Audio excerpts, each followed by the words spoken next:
चलो तो ये कौन सा सेट नंबर 63। चलो तो आपके पास सेट नंबर 63 का सॉल्यूशन। और सबसे पहले देख लेते हैं उत्तराखंड वाला सेक्शन। ठीक है, तो पहला प्रश्न है आज का। पहला प्रश्न है आपका, कौन सा है? देहरादून जनपद में स्थित मौलियार बुक कैफे की संस्थापक कौन है? तो ये आपका करंट अफेयर का प्रश्न हो जाएगा। ठीक है, तो वैसे देखो कैफे तो पचासों खुलते हैं, है ना। राज्य में कई सारे कैफे खुल रहे होंगे ना, हर दिन नए नए कैफे खुलते हैं। ठीक, अब कैफे खुलना कोई बड़ी बात नहीं है, लेकिन ये जो कैफे बनाया गया है, जिस थीम पे ये कैफे बनाया गया है, ये कैफे अपने आप में इम्पोर्टेंट है। ऐसा नहीं है कि ये कैफे जो है सरकार के द्वारा खोला गया, नहीं, किसी निजी व्यक्ति के द्वारा यह कैफे खोला गया। लेकिन जो ये कैफे खोला गया है, ये अपने आप में क्या यूनिक कैफे। क्यों? मौलियार बुक कैफे। कैफे जनरली आप जानते हैं कैफे क्या होता है, जहाँ पे खाने पीने की चीजें मिलती। अगर खाने पीने की चीज के साथ साथ अगर आपको किताब पढ़ने का भी मौका मिल जाए तो कितना मजा आएगा, है ना। हालांकि वो बात अलग है, आपको नहीं आएगा मजा, है ना। जो नॉर्मली कंपटीशन की तैयारी कर रहे हैं वो तो यही सोचेंगे कि भाई, है ना, इंस्टीट्यूट में पढ़ते हैं, लाइब्रेरी में पढ़ते हैं, थोड़ा सा चिल मारने के लिए कैफे आए, यहाँ भी पढ़ ही ले। तो हो सकता है आपके लिए इतना अच्छा ना हो, लेकिन जो नॉर्मल क्या होते हैं, रीडर होते हैं, जो कहानी पढ़ते हैं, उपन्यास पढ़ते हैं, जिनको पढ़ने का क्या होता है, शौक होता है। ठीक है, ऐसे ही हमारे राज्य की एक महिला है जिनका नाम क्या है, विदुषी भट्ट। ठीक है, विदुषी भट्ट के मन में एक कॉन्सेप्ट इसलिए आया क्योंकि विदुषी भट्ट जो है ये पढ़ने की क्या है, शौकीन है। अब इन्होंने सोचा कि यार कैफे में तो हम जाते हैं, कितना अच्छा होगा कि खाने पीने के साथ साथ हम क्या करें, किताबें पढ़ें, है ना। और अगर वहां एक तरीके से लाइब्रेरी भी हो जाए तो साथ में जब जो चीज खाने पीने का मन करे वो खा लेंगे और साथ में पढ़ भी लेंगे, है ना। तो इसीलिए इन्होंने क्या किया, देहरादून में ही घंटाघर से थोड़ा आगे जाओगे तो एक स्थान आता है बसंत विहार। क्या आता है? बसंत विहार। बसंत विहार में इन्होंने जो है, बसंत विहार देहरादून में इन्होंने मौलियार बुक कैफे की क्या करी है, शुरुआत करी है। ठीक है, तो अपने आप में क्या है, एक यूनिक कॉन्सेप्ट है। यहाँ पे क्या होगा कि आप क्या कर सकते हैं, खाने पीने के साथ आप किताब भी पढ़ सकते हैं, किताबें भी रखी है वहां पे। और लगभग लगभग इन्होंने जो किताबों का कलेक्शन रखा वहां पे, वो 3000 के आसपास रखा है। कितना है? 3000 किताबों का वहां पे क्या है, कलेक्शन। ठीक है, आप चाहो तो यहाँ पे सब्सक्रिप्शन ले सकते हैं, शायद ऐसे मंथली 1300 रुपए का सब्सक्रिप्शन है ना। चाहो तो आप साल का लो, साल में आपको क्या मिलेगा, और ज्यादा बेनिफिट मिलेंगे। ठीक है, तो इसके अलावा अगर जिस व्यक्ति ने सब्सक्रिप्शन ले रखा है, जैसे हम लाइब्रेरी का लेते हैं ना, सब्सक्रिप्शन लेते हैं, ठीक है, बस ऐसे ही समझिए कि जिसने सब्सक्रिप्शन लिया होगा उसको थोड़ा खाने पीने की चीज पे भी क्या मिलेगा, डिस्काउंट मिल जाएगा, जैसे 10% का डिस्काउंट, 20% का डिस्काउंट। ठीक है, तो इस तरीके से एक यूनिक कॉन्सेप्ट है। तो ये राज्य में विदुषी भट्ट के द्वारा कहाँ पे, देहरादून के बसंत विहार में इस कैफे की क्या की गई, शुरुआत की गई। ऐसे ही हमने कई सारे और कैफे भी देखे हैं राज्य में, है ना, जो राज्य सरकार के द्वारा क्या किए गए, जिनकी शुरुआत की गई। ऐसे मैंने आपको बताया था, एक बनाया गया था कचरा कैफे, याद है आपको? कचरा कैफे, अभी कुछ टाइम पहले ही मैंने ये आपको प्रैक्टिस सेट में ये वाला प्रश्न दिया था कि राज्य में कचरा कैफे कहाँ खोला जाएगा। तो कहाँ खोला जाएगा है, काशीपुर में या रुद्रपुर में? रुद्रपुर में। ठीक है, उधम सिंह नगर की रुद्रपुर में कौन सा कैफे खोला जाएगा, कचरा कैफे खोला जाएगा। और कचरा कैफे कौन खोलेगा, ये तो खैर सरकार खोलेगी। ठीक है, तो उधम सिंह नगर की रुद्रपुर में कौन सा कैफे खोला जाएगा, कचरा कैफे खोला जाएगा।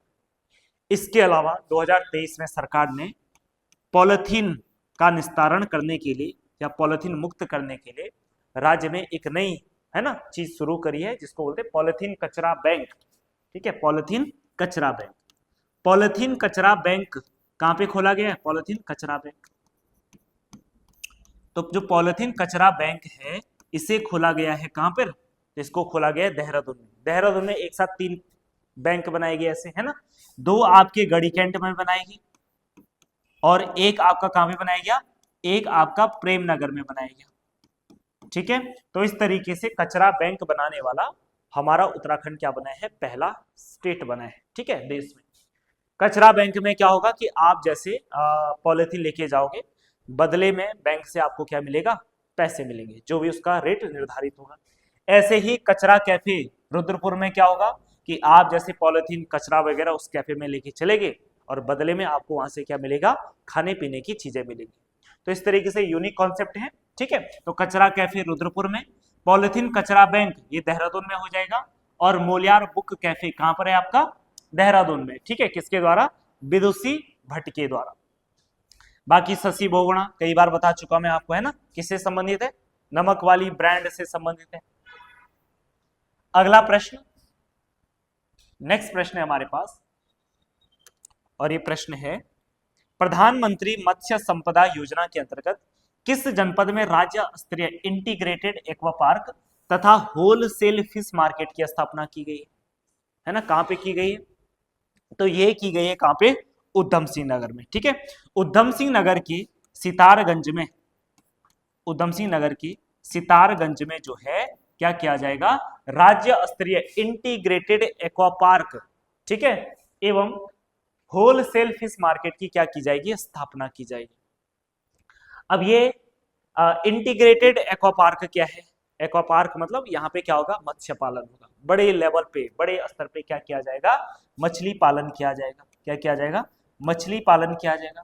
और जिस स्थान पे बड़े लेवल पे मछली उत्पादन किया जाएगा या मछली पालन किया जाएगा, तो भाई मार्केट भी तो उसी के आसपास होनी चाहिए ना, है ना, उसको बेचने के लिए जो मंडी कह सकते हैं आप एक तरीके से, मंडी भी आसपास होनी चाहिए, बड़ी मंडी, तो उसी के आसपास क्या की जाएगी, एक होलसेल फिश मार्केट की स्थापना की जाएगी।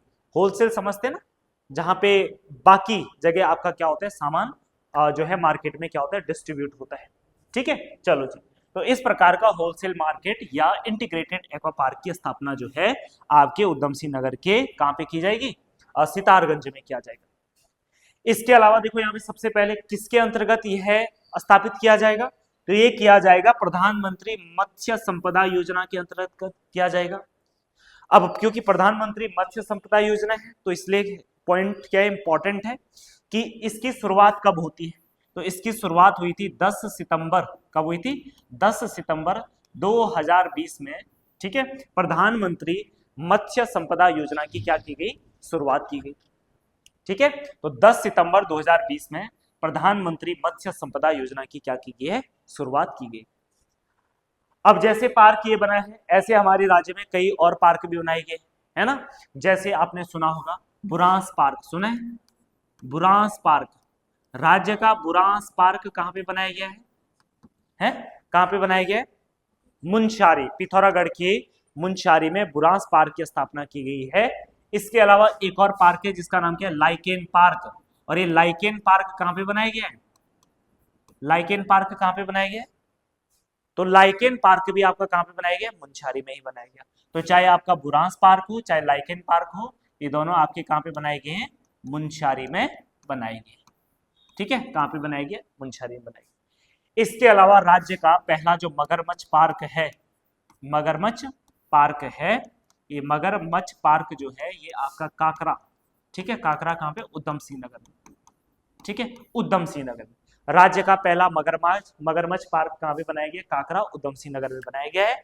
इसके अलावा राज्य का जो पहला कैक्टस पार्क है, पहला जो कैक्टस पार्क है, इस कैक्टस पार्क की जो स्थापना है ये कहां पे की गई, ये की गई देहरादून जू में। कहां पे की गई है, देहरादून जू में की गई। ठीक है, देहरादून जू में की गई। तो कैक्टस पार्क की स्थापना कहां पे की गई है, देहरादून जू में। मगरमच्छ पार्क की स्थापना कहां पे की गई है, उधम सिंह नगर में। इसके अलावा बुरांस पार्क और लाइकेन पार्क मुनस्यारी में। और इंटीग्रेटेड एक्वा पार्क कहां पे बनाया जाएगा, ये बनाया जाएगा सितारगंज उधम सिंह नगर में बनाया जाएगा। ठीक है, तो सारे पार्क आपको याद रखो। अगला प्रश्न, किस जनपद ने देश में पहली बार अपना वायरलेस सिस्टम विकसित किया जिसे डिस्ट्रिक्ट डिजास्टर रिसोर्स नेटवर्क नाम दिया गया है, किसने किया ऐसा, तो ये मैं आपसे पहले भी पूछ चुका हूं, है ना। तो अपना सिस्टम, अपना डिस्ट्रिक्ट या अपना इंटरनेट या वायरलेस सिस्टम विकसित करने वाला जो जिला बना, ये उत्तराखंड में नहीं बल्कि पूरे भारत में पहला जिला बना जिसने अपना वायरलेस सिस्टम क्या किया है, विकसित किया है ना। यानी वायरलेस मतलब कोई वायर नहीं। देखो जनरली क्या होता है कि जब भी कोई आपदा आती है तो आपदा के टाइम पे आपने देखा होगा संचार की सारी चीजें क्या हो जाती है, ठप हो जाती है ना। अब जो ये वायरलेस सिस्टम है ये उस टाइम पे भी काम करेगा जब कहीं मान लो आपदा आ गई, कोई भूस्खलन हो गया, बाढ़ आ गया, कुछ आ गया, तो ऐसे टाइम पे आपने देखा होगा ना जनरली कनेक्शन टूट जाते हैं, टूटते हैं ना, जैसे टावर टूट गया, कनेक्शन टूट गया है ना, इस तरीके से हो जाता है। तो ऐसे स्थिति में ये जो वायरलेस सिस्टम है ये काम आएगा। और इसको उत्तराखंड जो रुद्रप्रयाग डिस्ट्रिक्ट है इसने क्या रखा है, इसका नाम डिस्ट्रिक्ट डिजास्टर रिसोर्स नेटवर्क। इसी को क्या बोलते हैं, इंट्रानेट कहा जाता है। क्या कहा जाता है, इंट्रानेट कहा जाता है। बेसिकली जो ये इंटरनेट होगा इसकी जो रेंज होगी वो 250 किलोमीटर होगी। कब होगी, 250 किलोमीटर होगी। स्पेशली जो ये है नेटवर्क है, स्पेशली जब यात्रा का समय है, उस यात्रा के समय में संचार की व्यवस्था को सुदृढ़ करने के लिए कि संचार और तेजी से हो, ठीक है, या कभी बरसात का मौसम है, बाढ़ आ गई, भूकंप आ गया, कुछ भी आ गया, ऐसे टाइम पे भी ये नेटवर्क क्या करेगा, काम करेगा, जिससे सूचनाओं का आदान प्रदान होगा, राहत एवं बचाव का कार्य क्या होगा, आसानी से होगा, कहीं भी बाधित नहीं होना चाहिए। अगर देखो संचार का माध्यम नहीं होगा तो राहत एवं बचाव का कार्य क्या होगा, डिफिकल्ट हो जाएगा। पता ही नहीं चलेगा ना आदमी कहाँ फंसा है, कहाँ खाने पीने की चीज नहीं है, कहाँ दिक्कत है, ठीक है। तो जनरली जो है आपदा के टाइम पे ये नेटवर्क क्या हो जाता है, टूट जाता है। तो ये नेटवर्क ना टूटे, इस प्रकार का पहला नेटवर्क रुद्रप्रयाग ने क्या किया है, बनाया है। क्योंकि रुद्रप्रयाग क्या है, आपदा के दृष्टिकोण से क्या है, संवेदनशील जनपद है, ठीक है। चलो ये याद रखना। अगला प्रश्न आ जाते हैं। नेक्स्ट प्रश्न है, रासायनिक रूप में कस्तूरी है, यानी कस्तूरी एक केमिकल होता है ना, जो कि राज्य में जो कि इंपॉर्टेंट एनिमल है, या राज्य का ये राज्य पशु है, जिसका नाम क्या है, इसका नाम क्या है, कस्तूरी नहीं, इसका नाम क्या है, मॉस्कस काइसोगोस्टर, ठीक है। कस्तूरी मृग नहीं हुई तो आसान हो गया ना। हाँ, जब मैं पूछूंगा राज्य का राज्य पशु कौन है तो आप क्या बोलोगे, कस्तूरी मृग नहीं बोलोगे, क्या बोलोगे, मॉस्कस काइसोगोस्टर, क्या बोलोगे, हाँ मॉस्कस काइसोगोस्टर बोलोगे, है ना, ताकि सीधे याद रहे ना कि हाँ मॉस्कस काइसो। कस्तूरी मृग तो नॉर्मल है ना, ये तो आप जीवन में कभी भूलेंगे नहीं, यादाश्त भी चली जाए तभी नहीं भूलेंगे कस्तूरी मृग। पर लेकिन पेपर में कस्तूरी मृग थोड़ी आएगा, है ना। अब तो कहाँ आएगा ऐसे कि राज्य का राज्य पशु कौन है, कस्तूरी मृग या ये मृग, है ना, ऐसा तो नहीं आएगा। अब आएगा भी तो उसका साइंटिफिक नाम या उससे संबंधित और क्या बातें हैं वो चीजें आ जाएगी। तो इसलिए जब भी मैं आपसे पूछूंगा तो आप क्या बोलोगे, क्या कहोगे, हाँ मॉस्कस काइसोगोस्टर कहोगे, ठीक है। चलो जी, तो जो कस्तूरी जो हमारे राज्य में जो मॉस्कस काइसोगोस्टर है, ठीक है, इससे जो केमिकल निकाला जाता है ना, आपने सुना भी होगा हर 3 साल में 30 से लेकर के 45 ग्राम कस्तूरी निकाला जाता है एक कस्तूरी मृग से। और जनरली किससे निकाला जाता है, मादा वाला से नहीं, नर, है ना, नर जो कस्तूरी होता है उससे निकाला जाता है। ये केमिकल बड़ा इंपॉर्टेंट होता है। जैसे आपने कई सारे दमा जैसा रोग है, हृदय जैसे रोग है, कई सारे रोगों में ये कस्तूरी क्या आता है, काम आता है, बहुत ज्यादा सुगंधित भी होता है, ठीक है। तो एरोमेटिक चीज बनाने में भी ये काम आ जाता है। तो बेसिकली उसमें जो केमिकल होता है उस केमिकल का नाम है कस्तूरी मिथाइल ट्राइक्लोरोपेंटाडेकानॉल। इसका साइंटिफिक नाम क्या है, मिथाइल ट्राइक्लोरोपेंटाडेकानॉल है, ठीक है। ये है कस्तूरी से मिलने वाला जो केमिकल होता है, ठीक है। चलो जी, इसके अलावा देखो कस्तूरी मृग के बारे में हम कई बार पढ़ चुके हैं। तो पहली बात तो मैं बता ही चुका हूं, साइंटिफिक नाम क्या है, काइसोगोस्टर, काइसोगोस्टर, अच्छा मॉस्कस काइसोगोस्टर, ठीक है। चलो पहली बात तो ये है। दूसरी बात, जनरली ये किस हाइट पे मिलता है, तो ये मिलता है 3600 से लेकर के 4400 मीटर की हाइट पे मिलता है, ठीक है। मेन बात मिलता कहाँ है, कहाँ मिलता है, तो एक तो ये केदारनाथ में मिलता है, केदार घाटी में, केदारनाथ हो जाएगा आपका, फूलों की घाटी हो जाएगा, पिथौरागढ़ हो जाएगा, और इसके अलावा आपका उत्तर काशी में ये मुख्य रूप से पाया जाता है। बाकी जो कस्तूरी है, कस्तूरी का जो प्रिय भोजन है, इसका जो क्या है, प्रिय भोजन क्या है, इसका प्रिय भोजन है, हाँ आलू, आलू ढूंढने जाएगा कस्तूरी, हाँ है, वहां ऊपर केदारनाथ में कहाँ ऊपर आलू होंगे, हैं, वहां बर्फ के नीचे आलू होंगे, वहां है, फूलों की घाटी में आलू होंगे, हैं हाँ हाँ, केदारनाथ में आलू होते, केदारनाथ कहाँ होंगे वहां के, है ना, इतने ऊपर आलू थोड़ा होगा, ठीक है। तो इसका जो प्रिय भोजन है वो है केदारपाती, है, दूसरे का यहाँ नहीं चिपकाना है, मोनाल का आलू यहाँ नहीं चिपकाना है, आलू किसका है, मोनाल का, केदारपाती किसका है आपका, किसका हो जाएगा, मॉस्कस काइसोगोस्टर का हो जाएगा, ठीक। इसके अलावा इसकी ऊंचाई की बात करें तो इसकी ऊंचाई कितनी होती है, लगभग लगभग इसकी ऊंचाई होती है 20 इंच। कितनी होती है?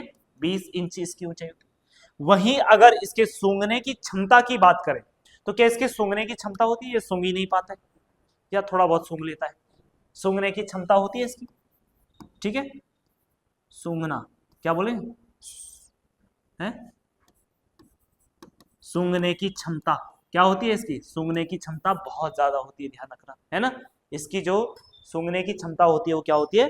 बहुत ज्यादा होती है। इसके अलावा बात करें तो देखो नेपाल में इसको क्या बोलते हैं? नेपाल में क्या कहा जाता है इसको? तो नेपाल में कहा जाता है कपिल, ठीक है। क्या कहा जाता है? कपिल। कपिल शर्मा नहीं है, हाँ कहीं कपिल शर्मा मत बोल। नेपाल में क्या कहा जाता है? कपिल। वहीं कश्मीर में बात करें तो जम्मू एंड कश्मीर में इसको कहा जाता है पिंगल। क्या कहा जाता है? पिंगल कहा जाता है। और वहीं अगर सिक्किम में बात करें तो सिक्किम में इसको क्या कहा जाता है? कृष्ण कहा जाता है, ठीक है। सिक्किम में क्या कहा जाता है? कृष्ण कहा जाता है। इसके अलावा जो मॉस्कस काइसोगोस्टर है ये आपका ओगोलोटा कुल का क्या है? पशु है। ओगोलोटा ओगोलोटा अगुलोटा कुल का, किस कुल का है? अगुलोटा कुल का है। और किस परिवार का है? पहले बता चुका मैं आपको, मॉसिडे परिवार का। मॉसिडे परिवार का क्या है? ये जानवर है, ठीक है। मॉसिडे परिवार का क्या हो जाएगा? ये जानवर हो जाएगा। इसके अलावा एक और चीज याद रखने कि इसके क्या सींग होते हैं? सींग होते हैं इसके? हाँ नहीं होते, ठीक है। सींग नहीं होते, ठीक है, सींग नहीं होते। तो ये अपना बचाव कैसे करता? फिर बचाव जैसे मान लो किसी जंगली जानवर ने अटैक कर दिया तो हर जानवर के पास कुछ ना कुछ होता है ना। अब सींग तो है नहीं, वैसे जानवरों के पास जनरली क्या होते हैं? सींग होते हैं। इसके पास तो बेचारे के पास सींग भी नहीं है, इसके पास दांत होते हैं, दांत। आप सोच रहे हैं दांत तो सभी के पास होते हैं, लेकिन इसके पास दो नुकीले और जो आगे आए रहते हैं, है ना, वो दांत होते हैं जो इसको क्या करते हैं? प्रोटेक्ट करते हैं, ठीक है। ये कस्तूरी मृग के बारे में सारी चीजें होगी, ठीक। चलो अब अगला पढ़ेंगे आप। अगला प्रश्न है, नेक्स्ट है 25वां प्रश्न, ठीक है। और ये बताना आपको, देखो ये पद क्रम से संबंधित प्रश्न है आपका, और आजकल पद क्रम से संबंधित ठीक ठाक प्रश्न एग्जाम में आ रहे हैं। लगभग मैं आपको वन विभाग की करा चुका हूँ, है ना, और इसके अलावा सामान्य प्रशासन की करा चुका हूँ। इसके अलावा मैं आबकारी वाला भी करा चुका हूँ, है ना। इसके अलावा मैं सचिवालय वाले भी करा चुका हूँ, ऐसे प्रैक्टिस सेट में। तो बीच बीच में ये रिपीट होते रहेंगे, साथ में आप भी रिवाइज करते रहो इनको। देखो अभी यहाँ पे बात हो रही है निदेशालय में, ठीक है। जनरली हर विभाग के अपने क्या होते हैं? निदेशालय होते हैं, जिनको हम डायरेक्टरी कहते हैं, ठीक है। और डायरेक्टरी जो होती है वो किसी भी विभाग की सबसे बड़ी संस्था होती है ना। जो भी योजनाएं होती है वो सबसे पहले डायरेक्टरी से ही क्या होते हैं? धरातल की ओर आते हैं।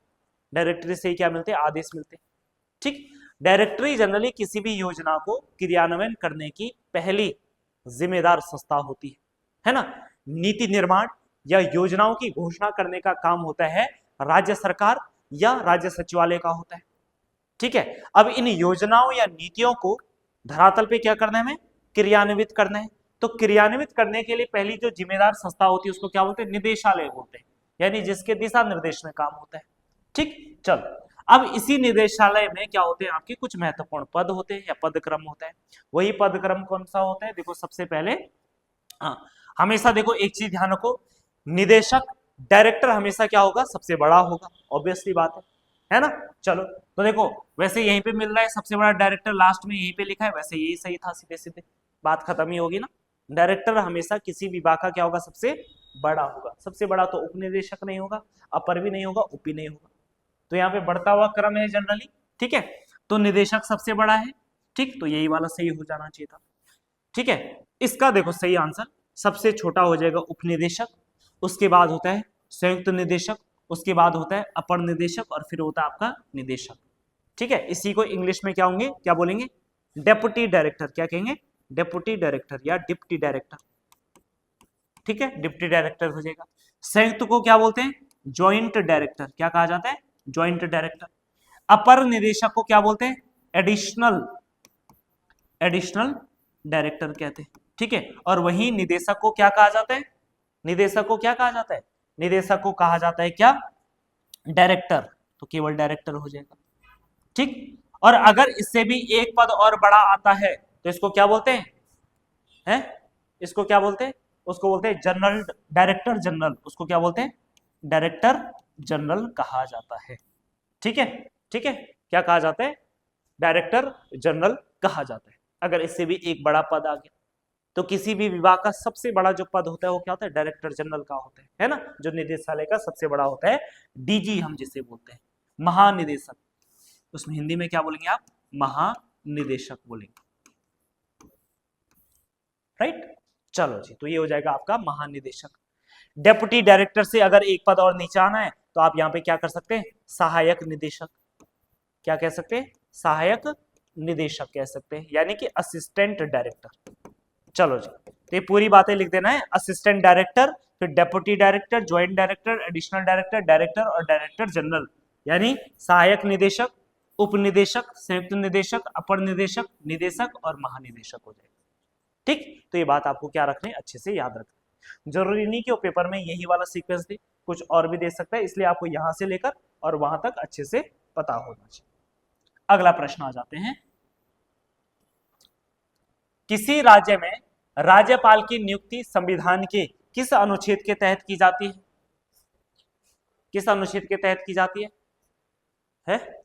तो ये की जाती है अनुच्छेद 155 के तहत। किसके तहत? अनुच्छेद 155 के तहत क्या किया जाता है? किसी भी राज्य में राज्यपाल की नियुक्ति की जाती है। ठीक है, पहली बात देखो, हमारा संविधान में अगर बात करें कि राज्य नाम की एक क्या होती है? ऑर्गेनाइजेशन, एक संस्था होती है जो संविधान के किस भाग में है? तो संविधान के भाग 4 में किससे संबंधित प्रावधान मिलेंगे आपको? 4 में या 6 में? 6 में। 6 में आपका क्या है? राज्य से संबंधित है। भाग 6 किससे संबंधित है? यहाँ पे राज्य के बारे में बात की गई है। भाग जो 5 है वो किससे संबंधित है? वो है आपके संघ यानी कि केंद्र से संबंधित है। राज्य के जितने भी प्रावधान होंगे, चाहे राज्य में न्यायपालिका हो, चाहे विधानमंडल हो, चाहे राज्यपाल हो, चाहे राज्य की और कोई व्यवस्था हो, वो सभी जो है संविधान के भाग 6 में दिया गया। जब भाग 6 में हम एंट्री करते हैं तो पहला जो आर्टिकल पढ़ता है वो आर्टिकल कौन सा पढ़ता है? अनुच्छेद 153, है ना? अनुच्छेद 153 में सबसे पहली बात ये कही गई है कि कोई भी राज्य है, यानी कि देश में कोई भी राज्य है, कि प्रत्येक राज्य का क्या होगा? एक राज्यपाल होगा। ठीक है, तो सबसे पहले संविधान में राज्यपाल की व्यवस्था किसमें की गई? अनुच्छेद 153 में, कि प्रत्येक राज्य का क्या होगा? प्रत्येक राज्य का क्या होना चाहिए? एक राज्यपाल होना चाहिए। एक राज्यपाल होना चाहिए। ठीक है, प्रत्येक राज्य का क्या होना चाहिए? एक राज्यपाल होना चाहिए, जो कि उस राज्य का क्या होगा? पहला नागरिक या उस राज्य का संवैधानिक प्रमुख होगा। जैसे देश में संवैधानिक प्रमुख कौन होता है? देश का राष्ट्रपति होता है। ऐसे ही किसी भी राज्य का संवैधानिक प्रमुख कौन होता है? राज्यपाल होता है। इसके बाद जो अनुच्छेद 154 है, अनुच्छेद 154 ये कहता है कि राज्य सरकार की, है ना, जो भी कार्यपालिका शक्तियां होंगी वो किसमें निहित होंगी? किसमें निहित होंगी? राज्यपाल में, है ना? तो राज्य की कार्यकारी शक्तियां, राज्य की जो कार्यकारी शक्तियां होंगी वो राज्यपाल में निहित होती है। ये अनुच्छेद 154 कहता है। हालांकि रियल पावर किसके पास होती है? राज्य सरकार के पास होती है, जो मुख्यमंत्री होता है, मुख्यमंत्री की जो टीम होती है उसके पास रियल पावर होती है, लेकिन अंतिम हस्ताक्षर किसके होते हैं? राज्यपाल के होते हैं, है ना? तो राज्य की समस्त कार्यपालिका शक्ति किसके पास होती है? राज्यपाल। ठीक है, तो ये ध्यान रखना आपको।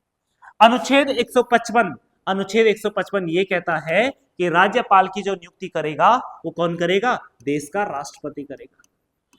देश के राष्ट्रपति के द्वारा राज्यपाल की क्या की जाएगी? नियुक्ति की जाएगी। उसके बाद अनुच्छेद 156, और अनुच्छेद 156 क्या कहता है? अनुच्छेद 156 बात करता है किसकी? कार्यकाल की, कि एक जो राज्यपाल होगा उसका कार्यकाल कितना होगा? कितना होता है राज्य का कार्य?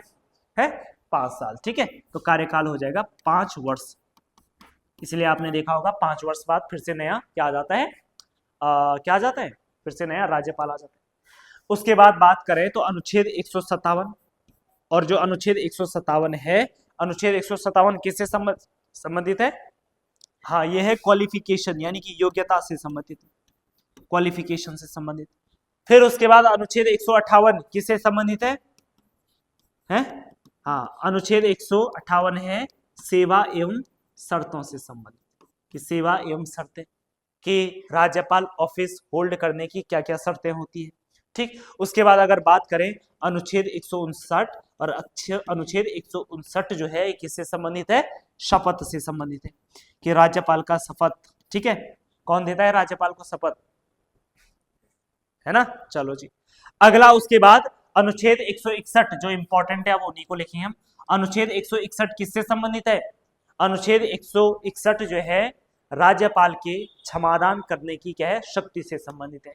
जैसे राष्ट्रपति की क्या होती है? क्षमादान शक्तियां होती है ना, ऐसे राज्यपाल की भी कुछ क्षमादान शक्तियां होती है। तो ये किसमें दिया गया है? अनुच्छेद 161 में क्षमादान शक्तियां, क्षमादान शक्तियां हो जाएगा। ठीक है, अनुच्छेद 161 में राज्यपाल की क्षमादान शक्तियां हो जाएंगी।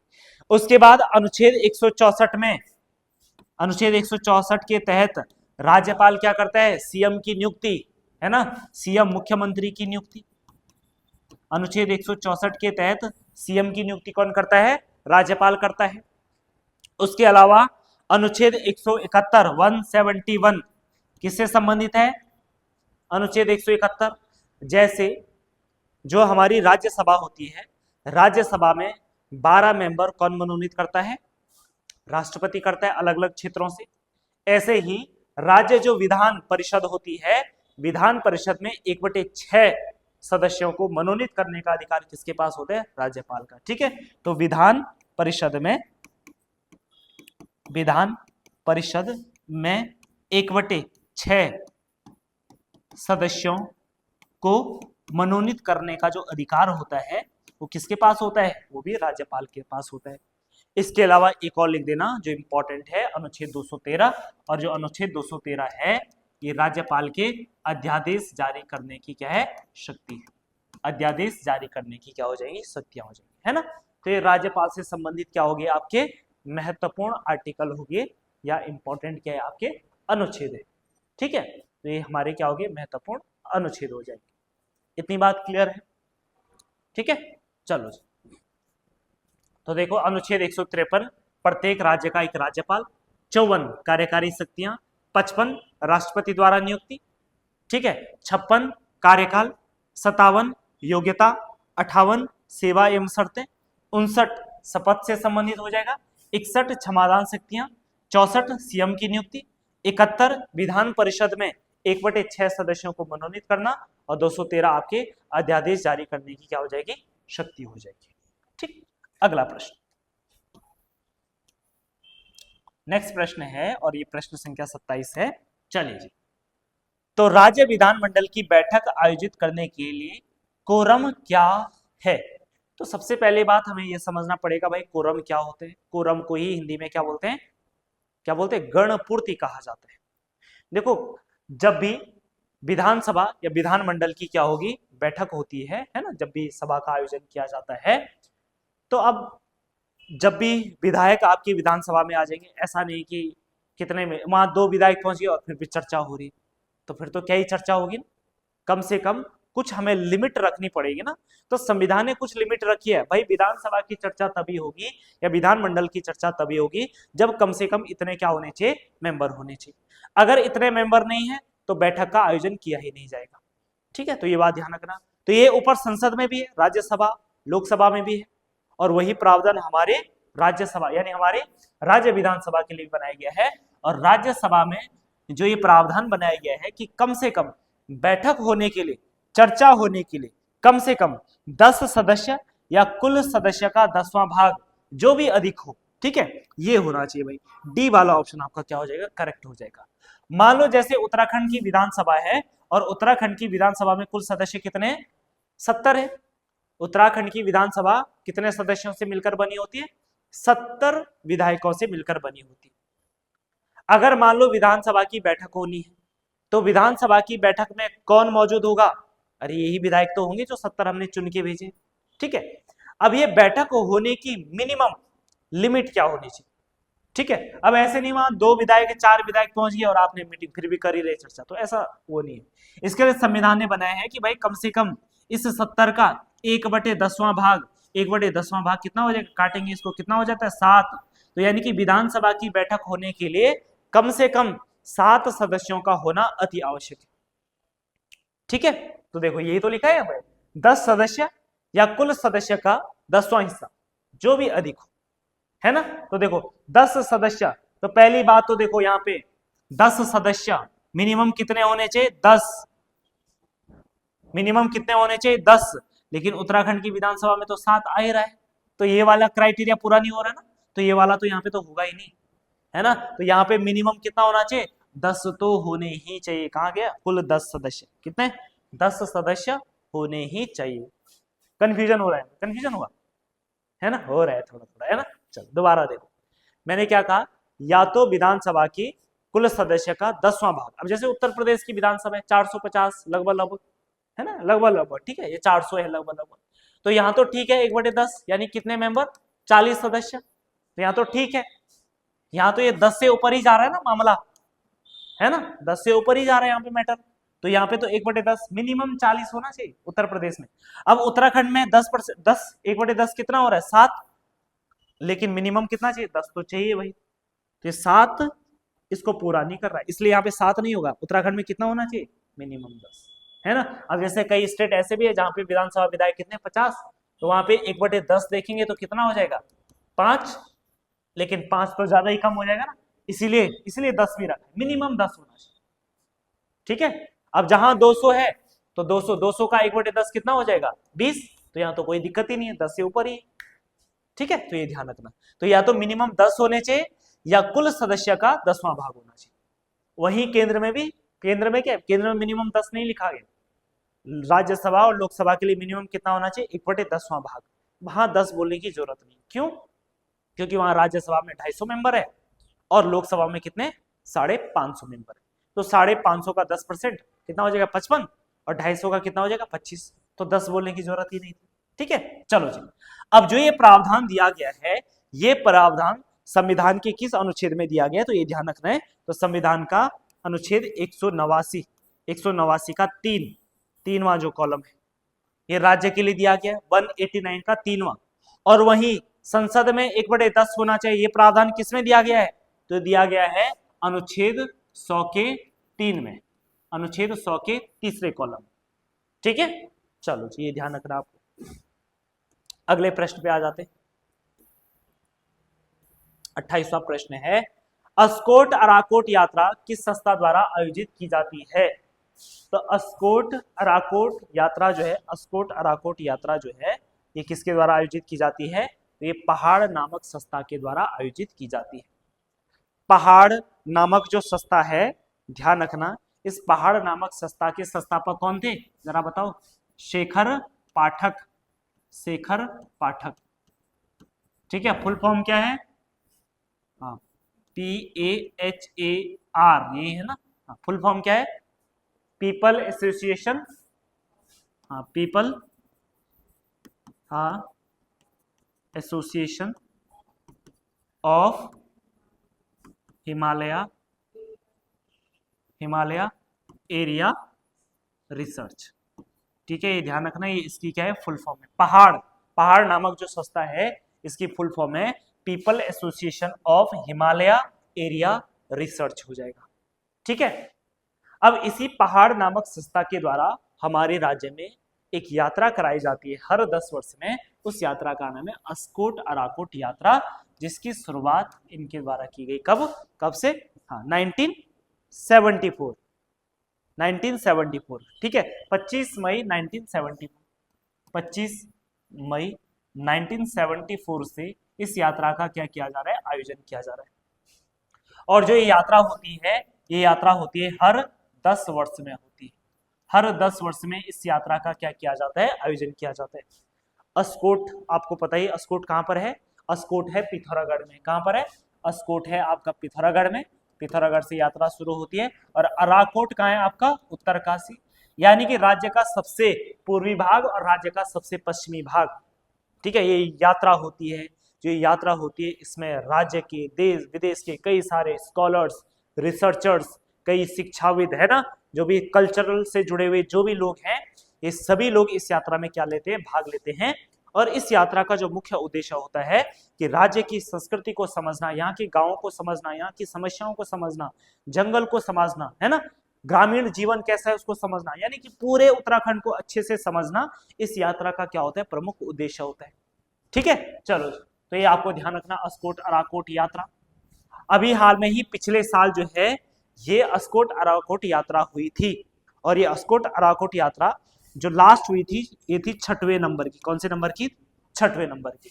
और कब आयोजित की गई? तो ये आयोजित की गई आपकी 25 मई से 6 जुलाई के बीच में। ठीक है, 25 मई से 6 नहीं 8 जुलाई लिखो, 25 मई से 8 जुलाई 2024 में इस यात्रा का क्या किया गया था, आयोजन किया गया था।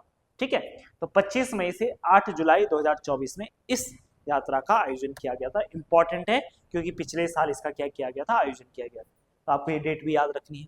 ठीक है, यात्रा जो है ये पिथौरागढ़ के पांगू से शुरू हुई थी। कहां से? पांगू, जो कि अस्कोट के आसपास पड़ता है, और खत्म 8 जुलाई को कहां पे हुई है?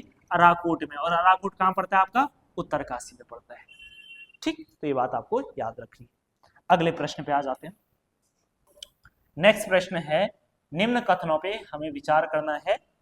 चलिए, सबसे पहले है पिथौरागढ़ का सोर घाटी में धान रोपाई के समय हिल जात्रा उत्सव मनाया जाता है। तो ये क्या बात सही है? बिल्कुल सही है। जब जो आपका जून जुलाई वाला जो समय होता है, यानी कि जब रोपाई वाला टाइम होता है, तो रोपाई के टाइम पे ही इस यात्रा की शुरुआत की जाती है ना। हिल आपने सुना ही होगा, हिल्लू, है ना, सुना? हिल्लू यानी जिसे हम क्या बोलते हैं, कीचड़, है ना। कीचड़ को ही स्थानीय भाषा में हिल या हिल्लू कहा जाता है। जात्रा का मतलब क्या होता है? यात्रा। जात्रा का मतलब क्या हुआ? यात्रा हुआ। तो इसका मतलब कीचड़ में किया जाने वाली जो यात्रा होती है। अब कीचड़ में की जाने वाली यात्रा का ये मतलब नहीं कि कीचड़ है कहीं पे वहीं पे लपेट रहे हैं ना, ऐसा नहीं। ऐसा नहीं कि कीचड़ में ही वहां छलांग लगा दी, है ना, ये नहीं है इसका मतलब। इसका मतलब है कि जिस टाइम पे दलदल या जिस टाइम पे नमी वाला या बरसात वाला जो टाइम होता है, उस टाइम पे इस यात्रा का आयोजन किया जाता है। जनरली जो जून जुलाई जब रोपाई का समय होता है, तो है ना, खेतों में क्या होता है, दलदलापन होता है, पानी होता है। अब क्योंकि इस टाइम पे क्या होती है, बहुत ज्यादा लोगों के पास काम होते हैं, तो लोग मनोरंजन के साथ इस काम को क्या करना चाहते हैं, करना चाहते हैं। अब इस यात्रा में क्या होते हैं, लोग घरों घरों जाते हैं, घर घर जा करके ढोल दमाओं के साथ, है ना, नृत्य करते हुए अलग अलग जगह जाएंगे, और इसी को क्या बोलते हैं, हिल जात्रा उत्सव कहा जाता है। तो पहला कथन बिल्कुल सही है। हिल जात्रा उत्सव में स्वांग नृत्य किया जाता है। क्या ये बात सही है? ये बात भी बिल्कुल सही है। तो कथन 1 और 2 आपके क्या हो जाएंगे, सही हो जाएंगे। C option is the right answer हो जाएगा। ठीक है, और ये हिल जात्रा उत्सव कहाँ पे किया जाता है? कहाँ किया जाता है हिल जात्रा उत्सव? अरे कौन से जनपद में किया जाता है? लिखा तो है। ठीक है, पिथौरागढ़ में किया जाता है। कहाँ पे किया जाता है? पिथौरागढ़ में किया जाता है। ठीक, चल अब अगले प्रश्न पे आ जाते हैं। अगला प्रश्न, शादी, धार्मिक आयोजन एवं किरजी कुंभ मेले के अवसर पर ढाल एवं तलवार के साथ किया जाने वाला नृत्य कौन सा है? तो कौन सा नृत्य है? तो ये आपका कौन सा नृत्य है? छोलिया नृत्य है। कौन सा नृत्य है? छोलिया नृत्य। तो छोलिया नृत्य जो है कुमाऊं क्षेत्र में शादी, धार्मिक आयोजन, किरजी कुंभ मेला के अवसर पे क्या किया जाता है, ढाल और तलवार के साथ किया जाता है। और अगर ढाल और तलवार के साथ किया जा रहा है, इसका मतलब जो यह यात्रा है, यह जो आपका क्या हो जाएगा, आयोजन होगा। ठीक है, ये जो नृत्य होगा ये किस शैली का है? यह है युद्ध शैली का नृत्य। किस शैली का नृत्य है? युद्ध शैली का नृत्य। हमारे राज्य में ये युद्ध शैली का नृत्य है। ऐसे ही हमारे राज्य में युद्ध शैली के 2 और नृत्य है। एक नृत्य हो जाएगा आपका कौन सा? पौड़ा नृत्य। कौन सा हो जाएगा? पौड़ा नृत्य, जो कि भोटिया जनजाति में किया जाता है। और वहीं दूसरी बात करें तो आपका कौन सा होता है? सरौ नृत्य। सरौ जो नृत्य होता है ये आपका गढ़वाल क्षेत्र में होता है। कहां पे होता है? गढ़वाल क्षेत्र में। तो चाहे आपका छोलिया नृत्य हो, चाहे पौड़ा नृत्य हो, चाहे सरौ नृत्य हो, ये तीनों नृत्य हमारे उत्तराखंड में युद्ध शैली के क्या है? नृत्य है। ठीक है, युद्ध शैली के क्या हो जाएंगे? नृत्य हो जाएंगे। ठीक है, चलो चलो। बाकी किरजी कुंभ मेला आपने सुना होगा, इसी को कंडाली उत्सव भी कहा जाता है ना। तो जो आपका कंडाली उत्सव होता है, कंडाली उत्सव ये पिथौरागढ़ में आपका कौन सा? चौदांश घाटी में होता है। कहाँ पे होता है? चौदांश घाटी में होता है। कहाँ पे होता है? चौदांश घाटी में होता है। वहीं इसी कंडाली को जो बांदू गांव है, कहाँ पे, बांदू गांव, ये भी कहाँ पड़ता है आपका, पिथौरागढ़ में। वहां पे इसको क्या बोलते हैं, किरजी कहते हैं, जो कि हर 12 साल में इसका क्या किया जाता है, आयोजन किया जाता है। 12 वर्ष में इसका क्या किया जाता है, आयोजन किया जाता है। इसके अलावा देखो, भगनौल नृत्य की बात करें तो भगनौल नृत्य आपका कहाँ पे होता है, कुमाऊं क्षेत्र में होता है। और कैसा गीत है, अनुभूति प्रधान, अनुभूति प्रधान गीत है। कुमाऊं का ये अनुभूति प्रधान गीत है। वहीं जागर नृत्यों की बात करें तो जागर नृत्य जो है आपके भगवान से संबंधित क्या होती हैं, पौराणिक गाथाएं होती हैं। ठीक है। रणभूत नृत्य की बात करें तो रणभूत नृत्य प्राचीन समय में उत्तराखंड के जो वीर पुरुष हुए हैं, उन वीर पुरुषों को उनकी आत्मा की शांति के लिए क्या किए जाते हैं, ये नृत्य किए जाते हैं। और स्पेशली ये कहाँ पे होता है आपका, टिहरी गढ़वाल क्षेत्र में रणभूत किया जाता है। जैसे माधो सिंह भंडारी का रणभूत हो जाएगा, है ना, भानु पौपेला हो गया। ठीक है। इसके अलावा आपका कई सारे, कालो मेहरा है, ठीक है, ऐसे कई सारे लोग हैं जिनका रणभूत किया जाता है। चलिए अगले प्रश्न में आ जाओ। नेक्स्ट प्रश्न है, कौन सा युग्म सुमेलित है। सबसे पहले हार दूध का मेला कहाँ पे होता है, उत्तरकाशी में होता है, बिल्कुल ठीक है। चौपखिया मेला कहाँ होता है, पिथौरागढ़, बिल्कुल ठीक है ये भी। हरियाली पूड़ा मेला कहाँ होता है, चमोली में होता है, बिल्कुल सही बात है। तो जब सही बात है तीनों, तो उपयुक्त डी आपके क्या हो जाएंगे, करेक्ट आंसर हो जाएंगे। ठीक है। अभी हम राज्य में कई सारे मेलों को डिस्कस कर चुके हैं, है ना, और इन्हीं में से जैसे अभी पिथौरागढ़ की बात कर लेते हैं, तो पिथौरागढ़ में कौन कौन से मेले होते हैं, बताओ पिथौरागढ़ में, जरा बताओ पिथौरागढ़ में। पिथौरागढ़ में आपका थल मेला है, ठीक है, थल मेला है। और कौन सा मेला है, टोकरिया मेला है। कौन सा मेला है, टोकरिया मेला है। हाटकेश्वर मेला हो जाएगा, हाटकेश्वर मेला है। और कौन कौन से मेले हैं, छिपला केदार, छिपला केदार महोत्सव हो जाएगा, है ना। और गबला देव, गबला देव का मेला हो जाएगा, ठीक है, गबला देव का मेला हो जाएगा। और इसके अलावा बौराणी मेला है ना, कौन सा मेला है, बौराणी मेला है।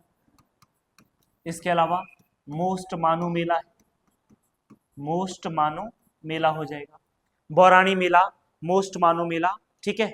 चलो जी, इसके अलावा चौपकिया मेला हो गया। तो पिथौरागढ़ में आयोजित किए जाने वाले कुछ महत्वपूर्ण आपके क्या हो जाएंगे, त्योहार हो जाएंगे। वहीं चमोली में बात करें तो एक तो ये है ही हरियाली पूड़ा मेला, है ना। और हरियाली पूड़ा मेला कब किया जाता है, चैत संक्रांति पे, है ना। इस दिन जो नंदा देवी की क्या की जाती है, पूजा की जाती है ना। चलो चमोली में और मेलों की बात करें तो देखो, चमोली में कई सारे मेले हैं। जैसे एक है गौचर मेला, है ना, गौचर मेला हो जाएगा।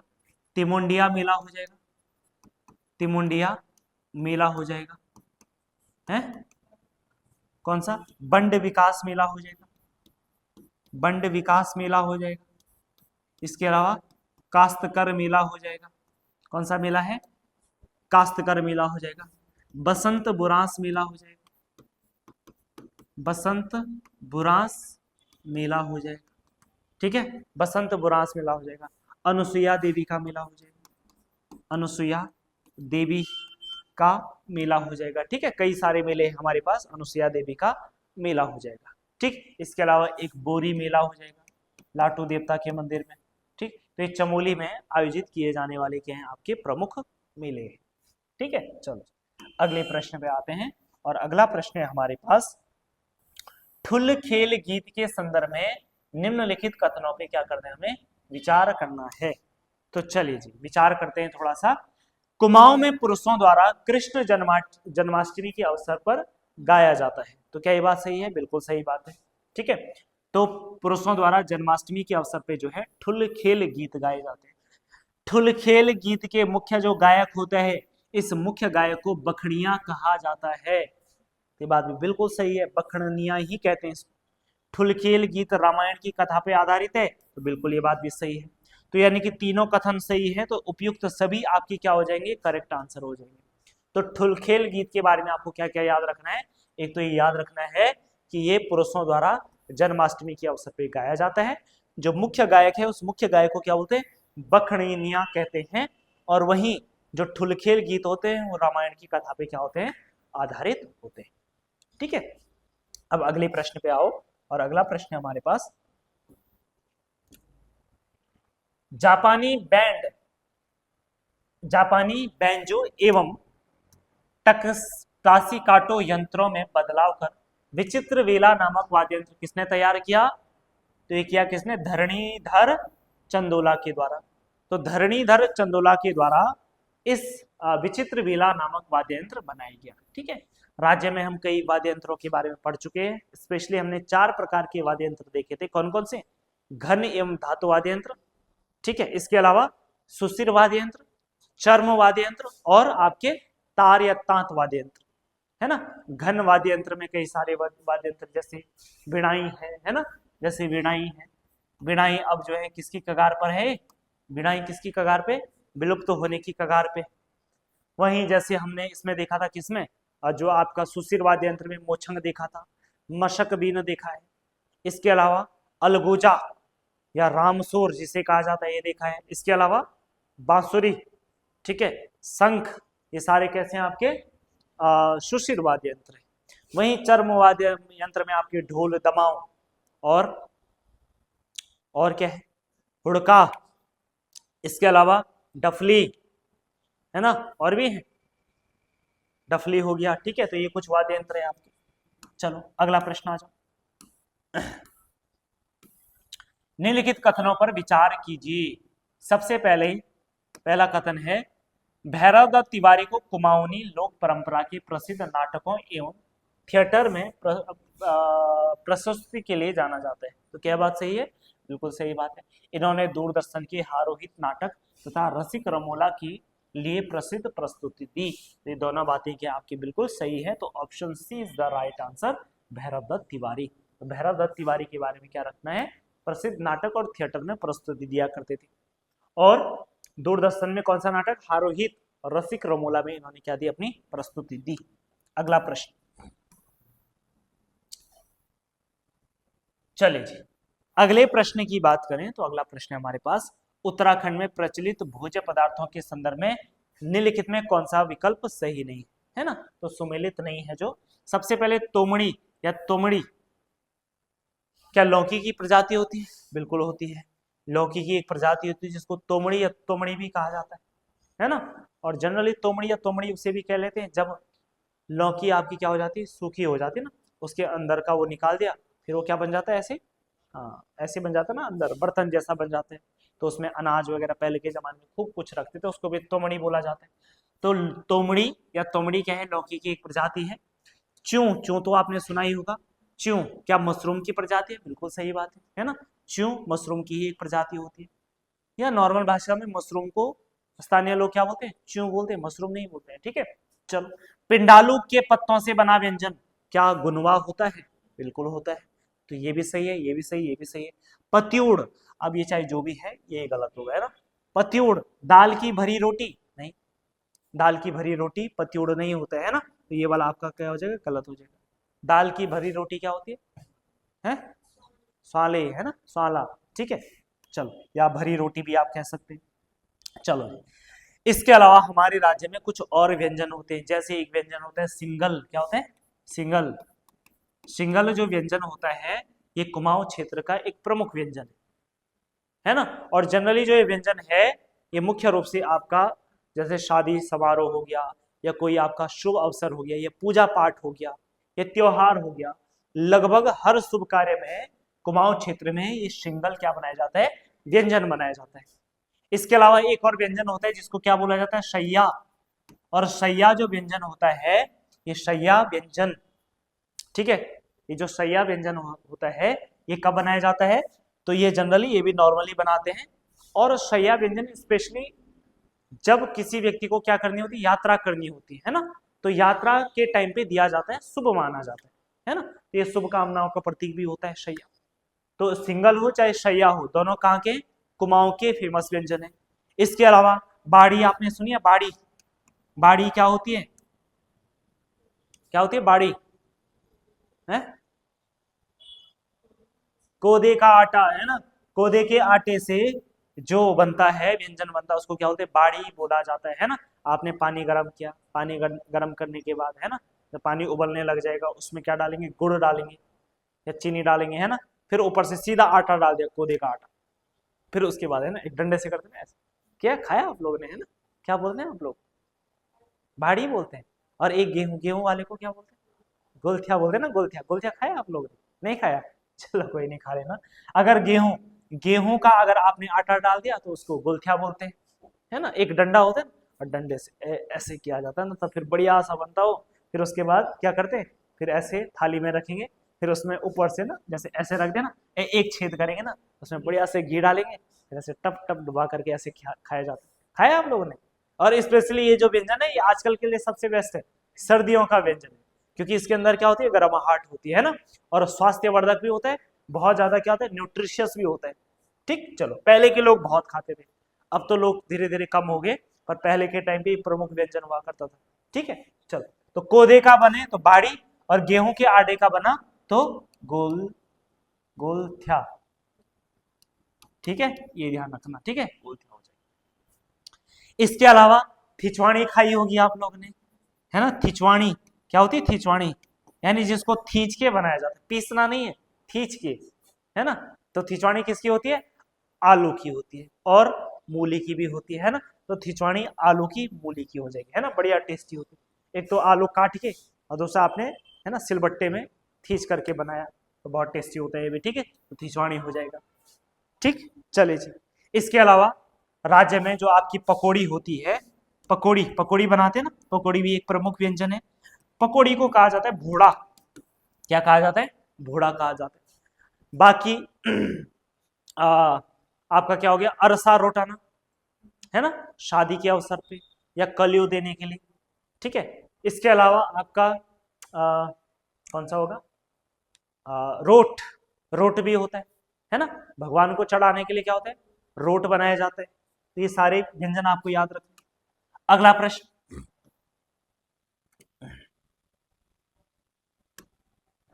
नेक्स्ट प्रश्न है, देखो यहाँ पे आपको मिलान करना है, तो आप जरा इनको मिलान कीजिए। सबसे पहले देव संस्कृत विश्वविद्यालय, तो देव संस्कृत विश्वविद्यालय की स्थापना 11 अप्रैल 2002, बिल्कुल ठीक है।